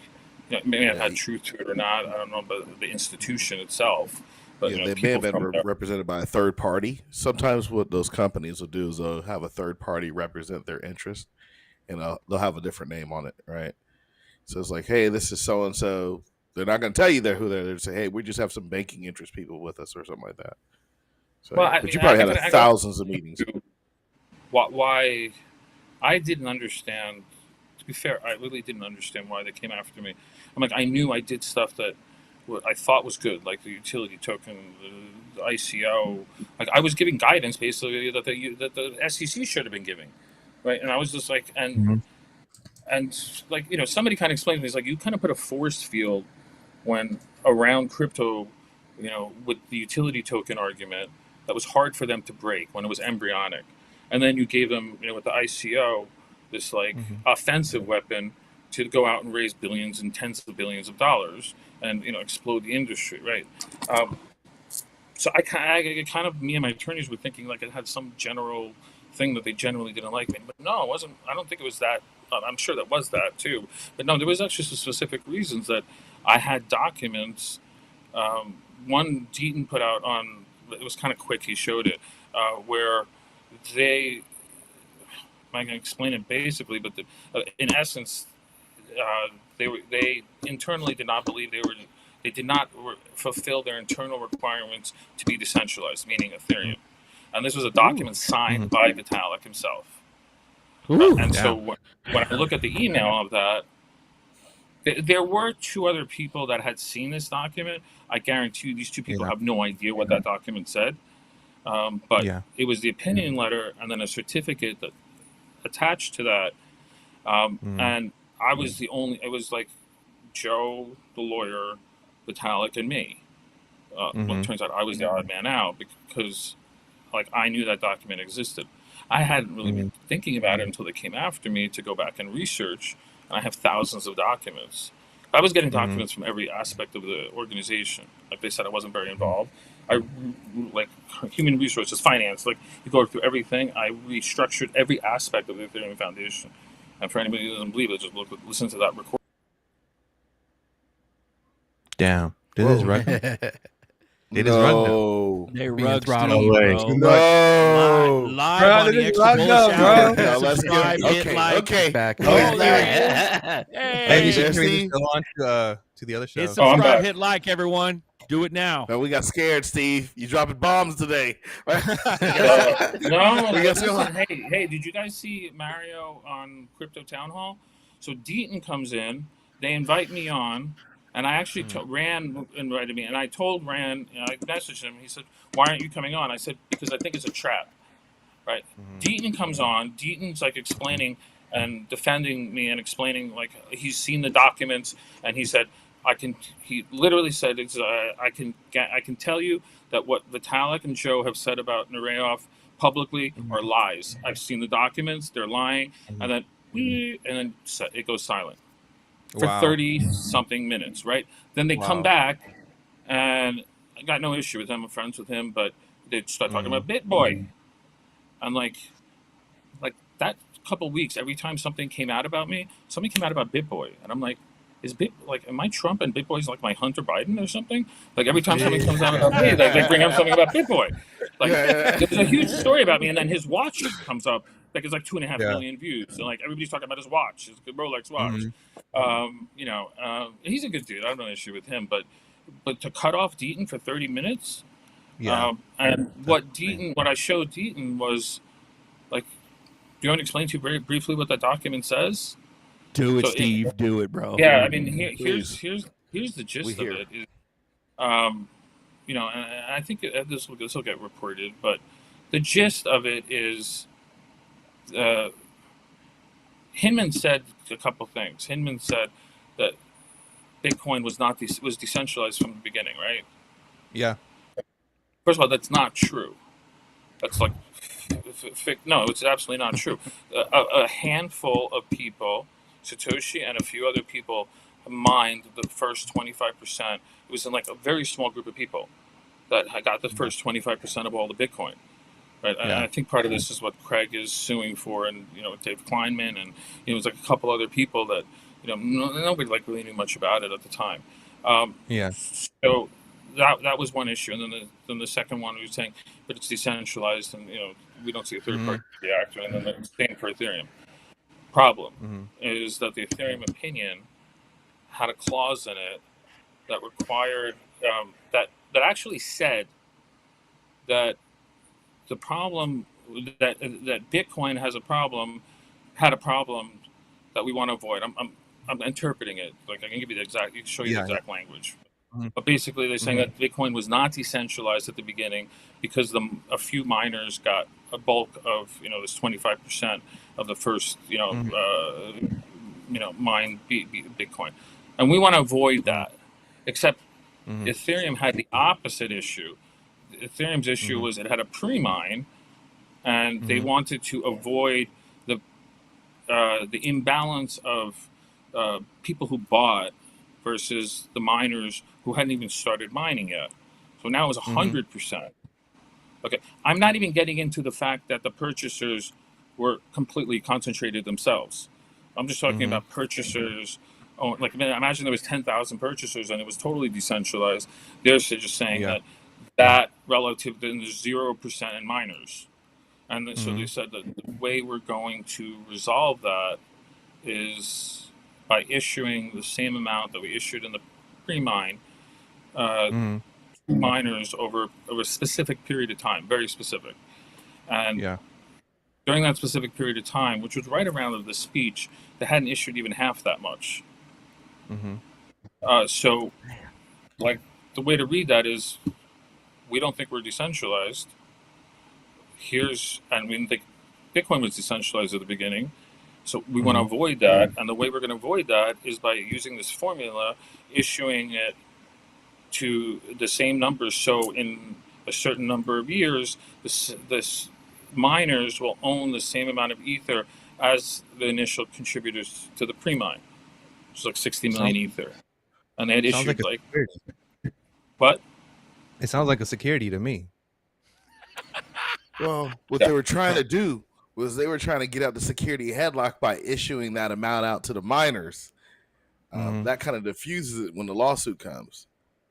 Right, but they only issued less than half of that. So it means their opinion letter that I worked so hard to get. You know, I mean, I set up the structure, but then like how they actually executed, I wasn't on the back end. I didn't see the money coming in to the ICO. You know what was coming in, but what I know is that this, you can look on CoinMarketCap and you can see the date, you know, the month that they were supposed to issue, you know, 60 million, and there's only 30 million issued, like 28 million, something like that, you know, by that point. So they don't meet the requirements under their own documents. Those documents were written by a guy, Jeff Alberts, who opposed that prior Cashman. Jeff Alberts was in, I believe he was in the meeting with Vitalik, and I believe both Vitalik's meeting and Joe Lubin's meeting at the SEC were under oath. So it's 1001. You can't conceal or lie or anything. So I can't imagine that they said this and he still wrote the speech.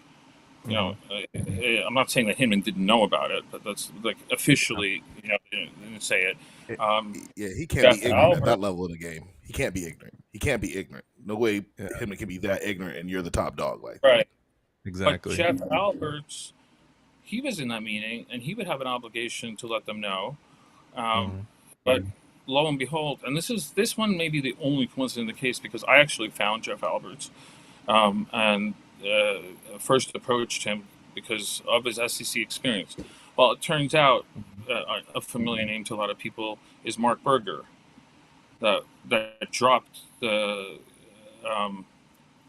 enforcement action against Ripple and also went to Simpson with Hinman. He and Jeff Alberts, I think he was a supervisor or something at the SDNY, like a number of years earlier. So like this web is all connected.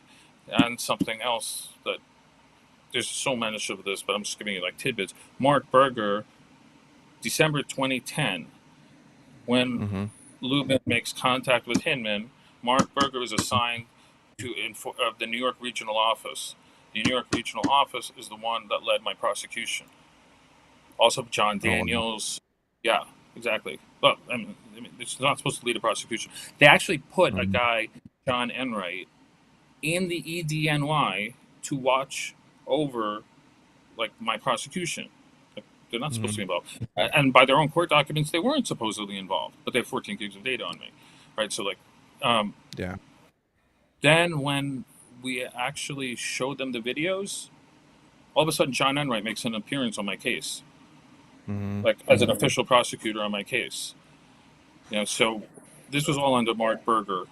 Then Mark Berger leaves that position and goes into enforcement and files the lawsuit with Hinman, and then goes over with Hinman to Simpson Thatcher. Maybe it's all coincidences. Like, that's not a coincidence. This is a play. This is a play. Honestly, it seems to me that like the United States government and China and the big bankers are all concluding together to basically create or do a financial takeover. That's what it honestly seems like. And like Ripple was a threat to them. Yeah, I mean, Ripple was a little too good for its own good. I mean, like they were, you know, and I was saying it back then. I'm like, you need to look at Chris and Brad and like look at the way they're running their organization. That's how we need to run. You need to run Ethereum like that, right? You're running it like, you know, like the bodega down the street. You know, like oops, we dropped some oranges. Oops, we dropped some, you know, projects and like they were fraudulent. Like it's like the fact that they and that like recommendation that I gave, that was like a McKinsey level, like 3-4 months it took me going through every aspect of the organization. And you see three hours of conclusions that I'm giving him. Right. So and he asked me to do that. He was desperate. It's yeah, your point is pretty like right. I mean, it's scary. Like It is scary. you say it to somebody, and it's like so like what? And like, what do you mean? Like the CCP is like cooperating with our agencies and some banks to take over the monetary system, but like, I'm not saying that's what's happening, but like somebody show me some other rationale for why this is going on, right? Like, it quacks like a duck. It walks like a duck. Well, I mean, exactly. If you think about it, it makes sense, and I'll give you why it makes sense. Yeah. If the world has to be reorganized, you have to have the biggest superpowers there to split the pie. The biggest superpowers are China, United States, Russia, who got kicked from the party, but they're probably still talking to them because you got to talk to the people with nukes. You got to talk to the Saudis, and you got to talk to some countries in Africa. But now that they're forming something, it's kind of like America and China had the talk. If you read the book Sun Tzu's Art of War, the Chinese always believe in say one thing and do another. It's one of the 5 seasons of war. But yeah, I would tell you guys, it makes sense, and I think you got caught in the wait. I think they you weren't. I think they believed you weren't going to go along with all this type of stuff. yeah, I'll tell you this. There's 2 things. One, when I was first it was uncovering like what happened, why did they like do this, who did this to me, after 3.5 years, and then we finally figured it out, and there's agencies, and then uncovering the next component, the Ethgate component, the Tzero, and then uncovering, and then boring uncovering of the on-chain stuff. We went by this rule the whole time, and it turns out coincidentally somebody showed me that Sherlock Holmes actually said this, if there was a Sherlock Holmes, but like, once you've eliminated all, right, but he said I'm paraphrasing. Once you've eliminated all possibilities, whatever remains, however illogical, must be the answer. And like, so there was, if you might want to have my attorney on here because we like dug in this together, right? For like someone give Deaton a link. Get Deaton up here. Where's John at? I know he's watching. Come on here. You guys want to bring him on the show? You want to bring him on? Deaton, bro. Bring him on. Real quick. Sorry to interrupt. We could do a separate show for John. Okay. Yeah, that's fine. So much to add, and I think he could also showcase, some of why like he should get support from the industry. But there were, I would say, a couple dozen times or more where we had these like insane like conclusions, but it was the only possibility left, and we're like, but this like crazy, like this. We thought it was crazy, but and every single time it turned out to be correct, and so I've been really careful to do one thing, like, and only talk about facts. So people go on to like my X account, and you can look, and I've dropped a lot of receipts. I don't say anything, that I don't have some factual backup. If I say I'm thinking this, then I'll just say it's an opinion, right? But what I don't want to have happen, I don't want, like my integrity, I said, was key. Along with that is, I'm not going to allow them to ever like, if put a Wikipedia and say conspiracy theorist, like RFK. Like so much of what he says is like actually like factual. You can go look it up. It's convenient truths. That's the problem. And inconvenient truths that people don't like, that sound crazy, very easily get you labeled a conspiracy theorist. So I don't allow people to do that. Yeah, certain people in government can never allow him to be in government. I'm just gonna be honest. If he released a quarter of the stuff that had been going on for a year since the 40s, 30s, 40s up to now, we'd fall over and teeter, but that's how fragile society is. But John is like a symbol of hope, though. He's more than a running politician or a running mate or whatever. Like he's a sign of hope that things are actually changing. Yeah, There is We've been some here. stuff, so you know. so John We've been here Deaton, from the yes. gate Robert watching Kennedy, John, no. bro. Sorry. John, we've been I watching will John from say the this. I'll gate, say this. dude, and he's a darling, bro. He's an angel. Like, Yeah. he's a Yeah. good dude. I think John, yes. The guy who's running Kennedy for president, I think no.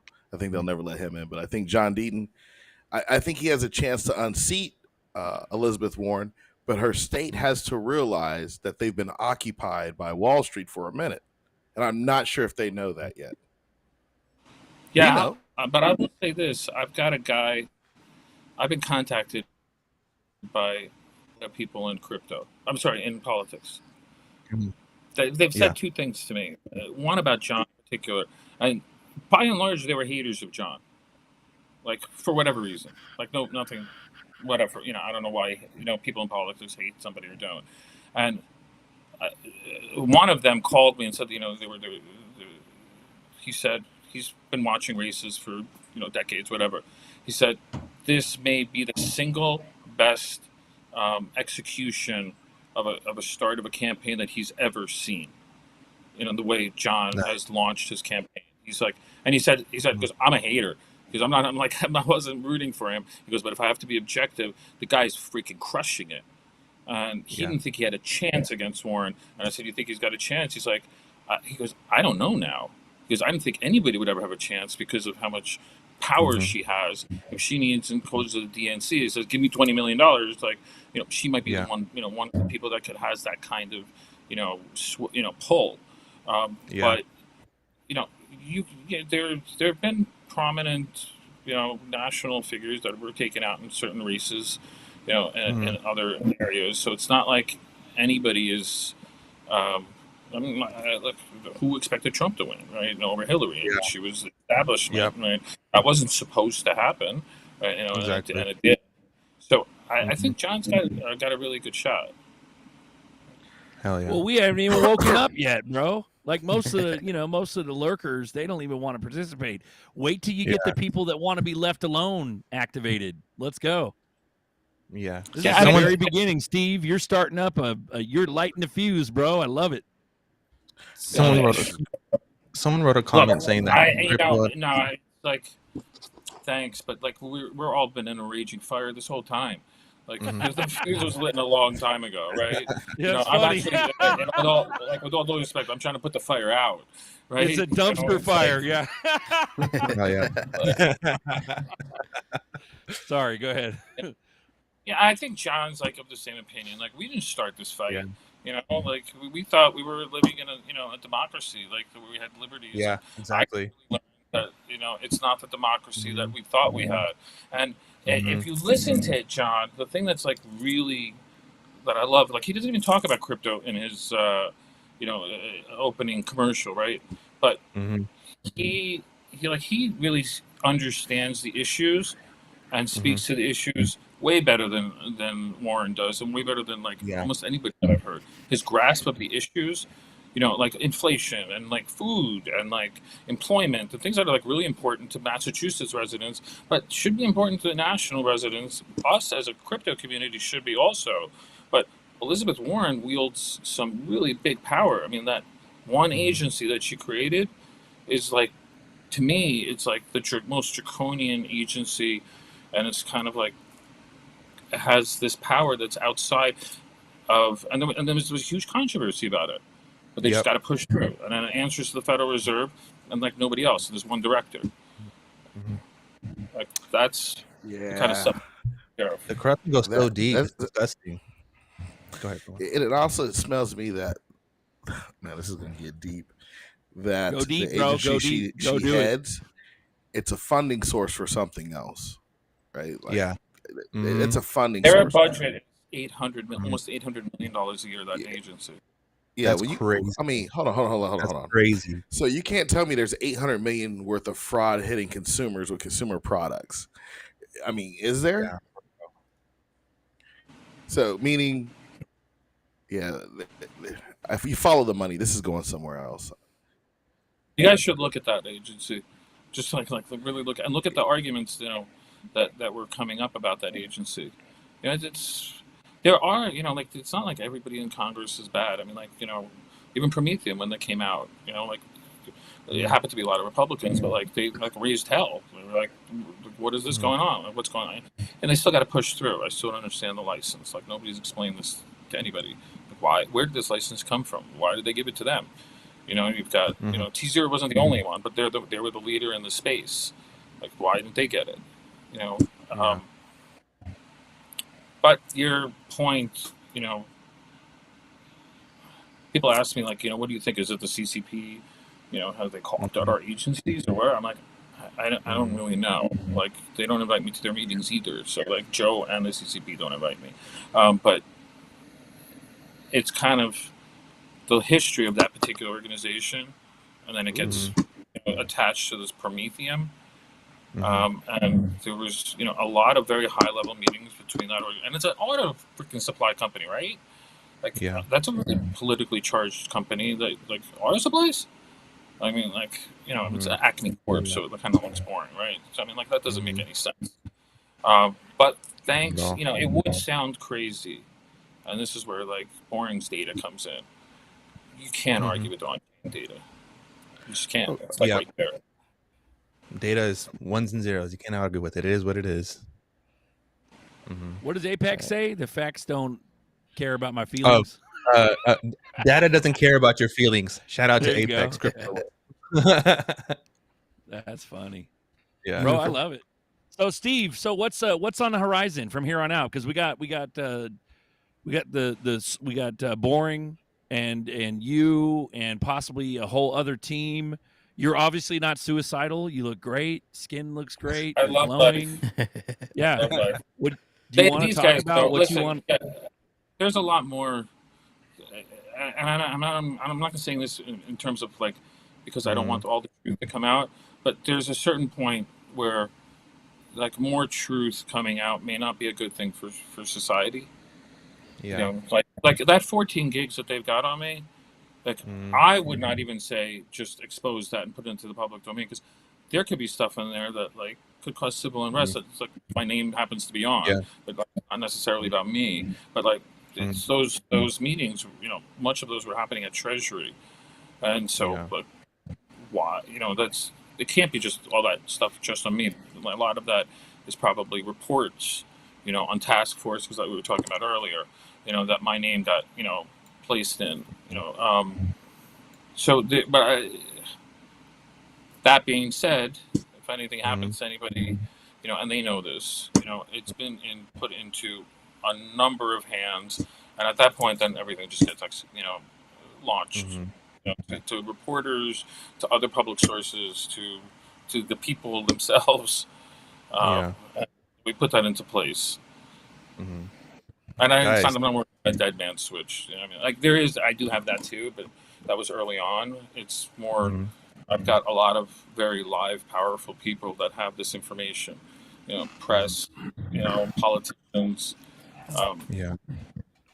Did Robert Mendez, did his name ever pop up any of this stuff? Because right now, for the securities, insurance, and investment side, he's actually the majority member. You know. And Elizabeth is underneath him. Interesting. And it said, "This is deep." I'll post it in the chat. I think it's about to die. We could actually. So we could. If you want to go on, I'm fine. I think we need to just. Everybody should regroup and let's do another one sometime. Yeah. It's up to Bags. This is his show. I'm just a guest. So Definitely. Anytime. Yeah. Maybe get you and Dean on, or I think having Dean on would be good. Having Boring on would be good. It's difficult to explain this because, like, I mean, I'm talking about something here and here, and it all kind of like sounds bad, but then when you really lay it out, you know, on a canvas, then you all of a sudden start seeing, whoa, well, this is actually a long story that like actually makes sense from beginning to end. And there's, you know, and I've been approached by people that want to do books, television series, documentaries. You know, the only one I've done was and I want to give a plug for this one because I think it's important. Fruition Productions is doing one on Ripple. I'm forgetting what the name of it is. Somebody remember that? But it's a 6-part series, and one part.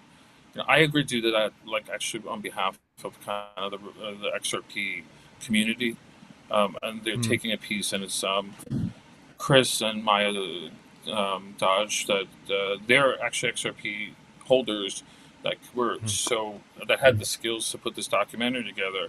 Extremely professional, extremely smart, like very plugged in, and they're doing an amazing job. I showed up there, and yeah, that's it.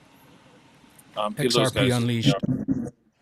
Yeah, I would give those guys as much support as possible.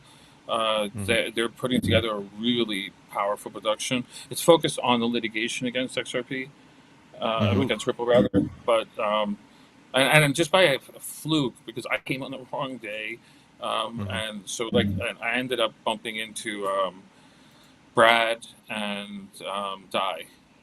So like the three of us were there, which was really helpful because those guys were like lobbing questions at me while I was being questioned. Hey, ask him about this guy's will. Question grenades. Yeah. Well, speaking of that, Brad's throwing we got a May 4th, 5th weekend coming up, XRP Las Vegas, and then Bagman's got a moon party show coming up too. That's going to pop off too coming up. Brad Kimes and then DAI, I'm sure he'll be there too. Yeah. So those guys are hilarious. For me, I actually hate all of this stuff. Like it's kind of toxic to me, right? Like I don't want to be living my life exposing corruption after corruption. But it's like, what choice? Like what choice did I have? Go into a hole for the rest of my life, knowing what I know? Like I couldn't. I was like, I mean, I don't know. I guess I didn't know what choice I would make until you're put into a position like this. You can't ever make that. What are you going to do when like there's entire regimes that you're exposing? Like and like you know, other choice if you're either going to go or not, and you're not halfway pregnant. I'm a builder though. I mean that's like I want to like build in this space. I have what I think is the most ambitious project that has the most technology ever that I've been building for 10 years. And have not announced it, and I'm waiting kind of like for this to like go out publicly, so nobody says I'm trying to take advantage of this, Yeah. And the balls on this guy.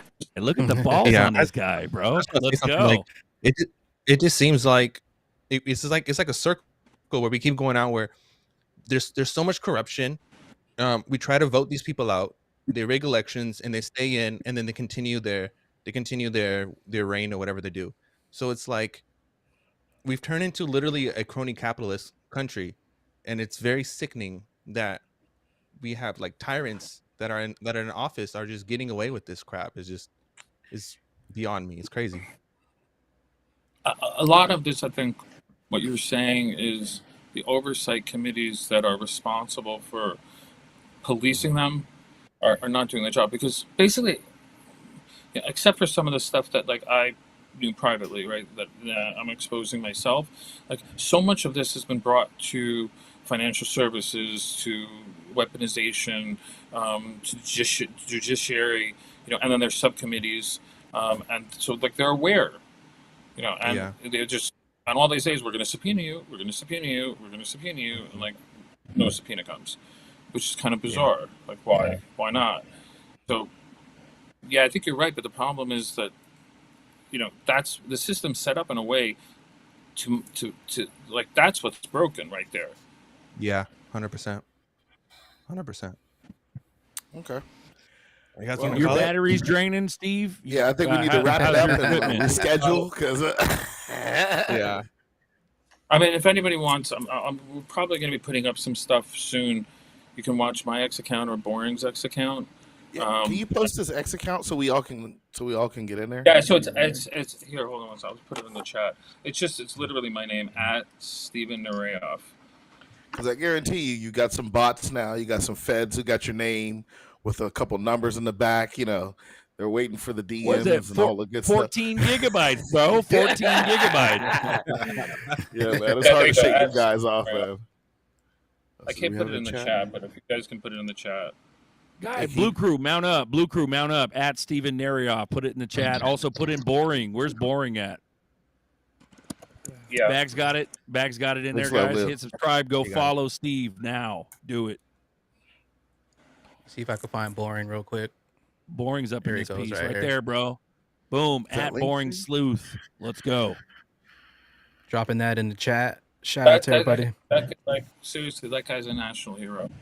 I mean, what he's done, and I would not have been able to give. What people don't realize is he's been investigating this and pulling up this data for 2 years. So people that don't understand on-chain data and going back so many years, and then they like made this stuff like spaghetti, like so like to cover it all up, so like it'd be impossible to find. Like this guy has like meticulously like undone this for, and you know when we got to talking, and you know I was appreciative of what he said. He's like I didn't find, I was waiting for somebody that could do something with this and make it noise about it, bring it public, and then I could trust. And he kind of watched me for a few months, and then made connection, and then we started working together. But it's interesting. Filtering the muddy water, bro. Unfiltered, like filter that muddy water. I mean, I put up a post. It's on my newsfeed, and I challenged all of the sleuths, the influencers, the reporters. I said everybody in the industry that would normally cover something like this, and I think we were talking about Geekcoin, you know. And I said, here, Boring has put out all the data. He's implicated, like, you know, he's implicated Lubin in his wallet, communicating with like the hackers. Damn. I wonder if Twice, that was it. rugged twice in one stream. Boz says we're at 15 gigabytes now.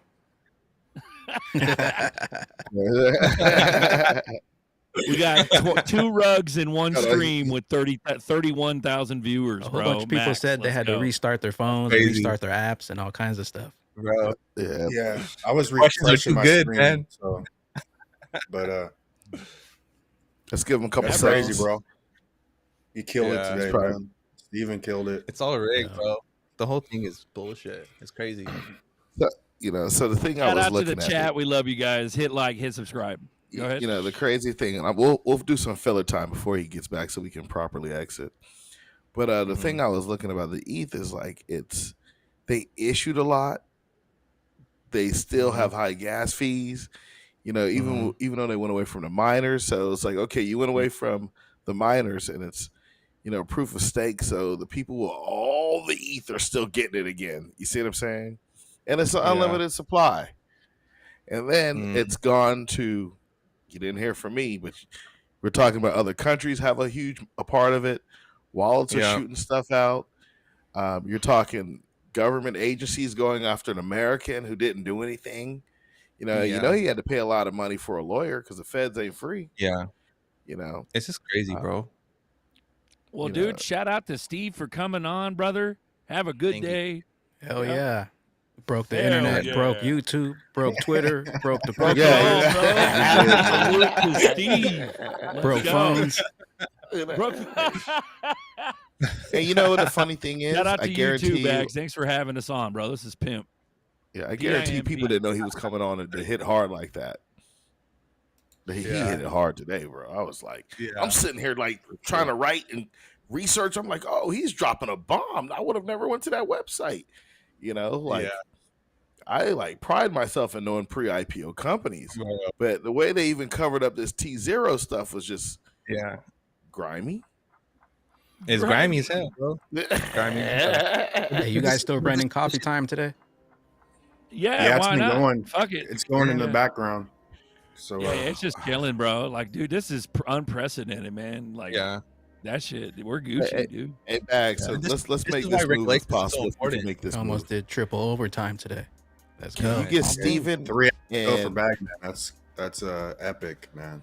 That's Yeah, that if is you can- epic.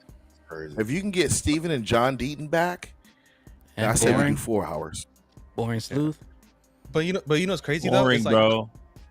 a lot of the stuff that we brought up today was things that we talk about on Back Show and on Berserker and Buster Show. It's We've literally been the done same talking about that stuff. shit for years, bro. We know that shit's scammy But as it's fuck. just been validated Grimy. today. Everything's got validated today, which is amazing. Everybody's not like, crazy. they know what they're talking about. I Vitalik was sleeping on his couch, bro. Vitalik was sleeping on his couch, bro. Yeah. Like, Exactly. you can't make that shit up. Putting dude. boogers on the wall. Regulations Boogers on gonna the be- wall. Boogers on the They wall. probably had to Yeah. clean up. Picking his You know nose. the funny thing? You know the funny thing? Steve was the missing linchpin in all the stuff we talk about. He was the missing linchpin. Exactly. Like he just came on, we just start talking about the stuff we naturally talk about, and he's just dropping, oh yeah, I'll tell you more about this. And I'm telling you what, I'm like, I'm sitting here like, I'm not crazy. Like, I feel like I've been crazy for the past 3 years. Now it's like that this dude who's already been in it with the feds and is not guilty is saying, Zeddy, X, Y, and Z, this is what you missed. But you're right, but you missed this. I'm sitting there like, I'm blown. My mind is blown. Yo, who should we get on next week? Yeah. We should end it on Anybody we the- want to, bro. Anybody we want to. Let's go. Also, real Bring quick, shout out to all those super chats today. We didn't get to them, but Needy for Speed. Let's go, fam. Shout out to Rob Cunningham with the cool show. He says, Ethgate connects everything every patriot must understand. Follow the money, connects the slavery monetary system worldwide. Please share. Thank you, Steven. XRP Unleash must be seen. We got Burltown Music Group with the $2 super chat. Can you speak about the slews on the payroll? We got Angus Scrim with the $20 super chat. Thank you, Steven, for sharing today. Another one from Rob Cunningham, $50 bomb. Check out Rob Cunningham on Twitter, on X. The cool show. We got Prana, $5. You got 5 on it. Yo, don't forget to smash that likey. We got Gerald, $2. Johnny Cash's middle finger. We got Louisiana. You the man bags. Let's go. Free game for the brain. RPM with the 10. From RPM, well done, guys. And then we got none other than XRP Plumbing, the $20 super chat. Appreciate you, brother. Best And, plumber in the industry. We're also going to donate on behalf of you guys to the John Deaton Senate, running for Senate, from all the guys' super chats today. So we appreciate you guys, your support. Shout out to Zerker, Buster, Fuma, Nerdy, GDLT holding it down on the panel. Extra special shout out to Steven. You can check out all his info in the description box. Also, make sure to give everybody on the panel a follow. All their links and stuff are in the description box. You guys want to get ready to close this one down. Epic show today. Yeah. Hell yeah. I just want to say one thing, and I'll shut up. I swear. Nah, never He shut named up, bro. XRP as one of his top 5. That's all I got to say. Bags out. Bags out. Pump it up. Pump my bags up. Actually, I got a Shout out to special one everyone. for the outro real quick. Let me go ahead and change that out, and then we'll go ahead and close out real quick.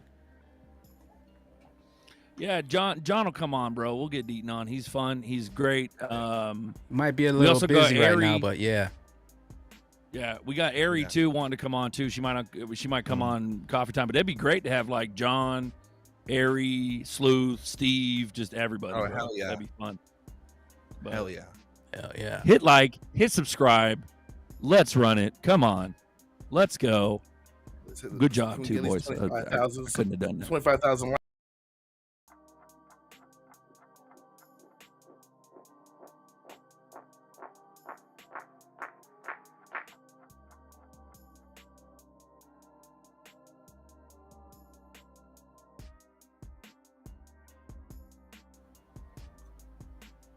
I can't get it on. We'll just do it next time. I was gonna run Ripple and Nemo to you guys gonna run coffee time, right? Hell yeah. It's already live. Yeah. We got Everyone watching, you we can got hit we're Uncle live Buster still, I think, 7311. on the Extra Bullish Hour. Yeah. I think Yeah, we're we're still live live. still. Yeah, we're still live. We're Yeah. gonna close out. Drop the link for coffee time in the chat. You guys got any final words before we get on out of here? Bruh. Bagman, thanks for everything, bro. Let's run it. Thank you guys for being Yeah. bullish. We're not crazy. This shit's real. Let's run it. Thank you. 30K viewers, Told 12,000 you so. likes, 5 dislikes. Shout out to you guys. We told you so. We told you so. Buster, We told you got you some, so. Uncle B, you got some closing remarks? Man, I mean, I don't even think there's anything to say, man. This show was just on fire today. So quick 3 hours. And crypto's about to pop, so let's go, man. Just keep it bullish. You can't make it up. Fuma? I'm done. It's coffee time. I gotta get some water, bro. Get your coffee cups ready. Coffee time next. What you got, Nerdy? Bro, stack it while you can, bro. Stack it while you can. Make sure to smash the likies. Make sure to hit that subscribe. Drop a comment before you guys head on out. Let us know who you guys want us to get up on the panel for next time. Go ahead, Zerk. I was gonna say we are Legion. We are normal folks. We are real people. We believe in this. We've seen this coming from miles away for years. And if you're new in here, don't get discouraged. You know, hold on for dear life, because we got the best ticket of a lifetime coming. It's the XRP Army. We all heard the calling. Later, Let's glitches. go. Write that down.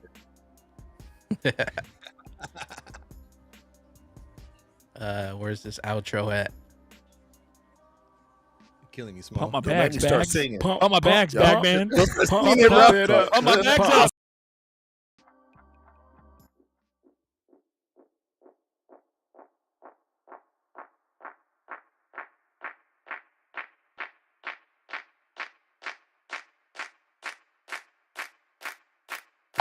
Pump it up, pump it up. Pump it up, gotta pump my bags up. Pump it to the moon, pump my bags up. XRP, pump it to the moon. Pump it up, pump my bags up. Pump it up, gotta pump my bags up. Pump it up, gotta pump my bags up. Pump it up, XRP to the moon. Pump it up, pump it up. Pump it up, gotta pump my bags up. Pump it to the moon, pump my bags up. XRP, pump it to the moon. Pump it up, pump my bags up. Pump it up, pump my bags up. Gotta pump it up, pump my bags up. Pump my moon bags, pump my moon bags.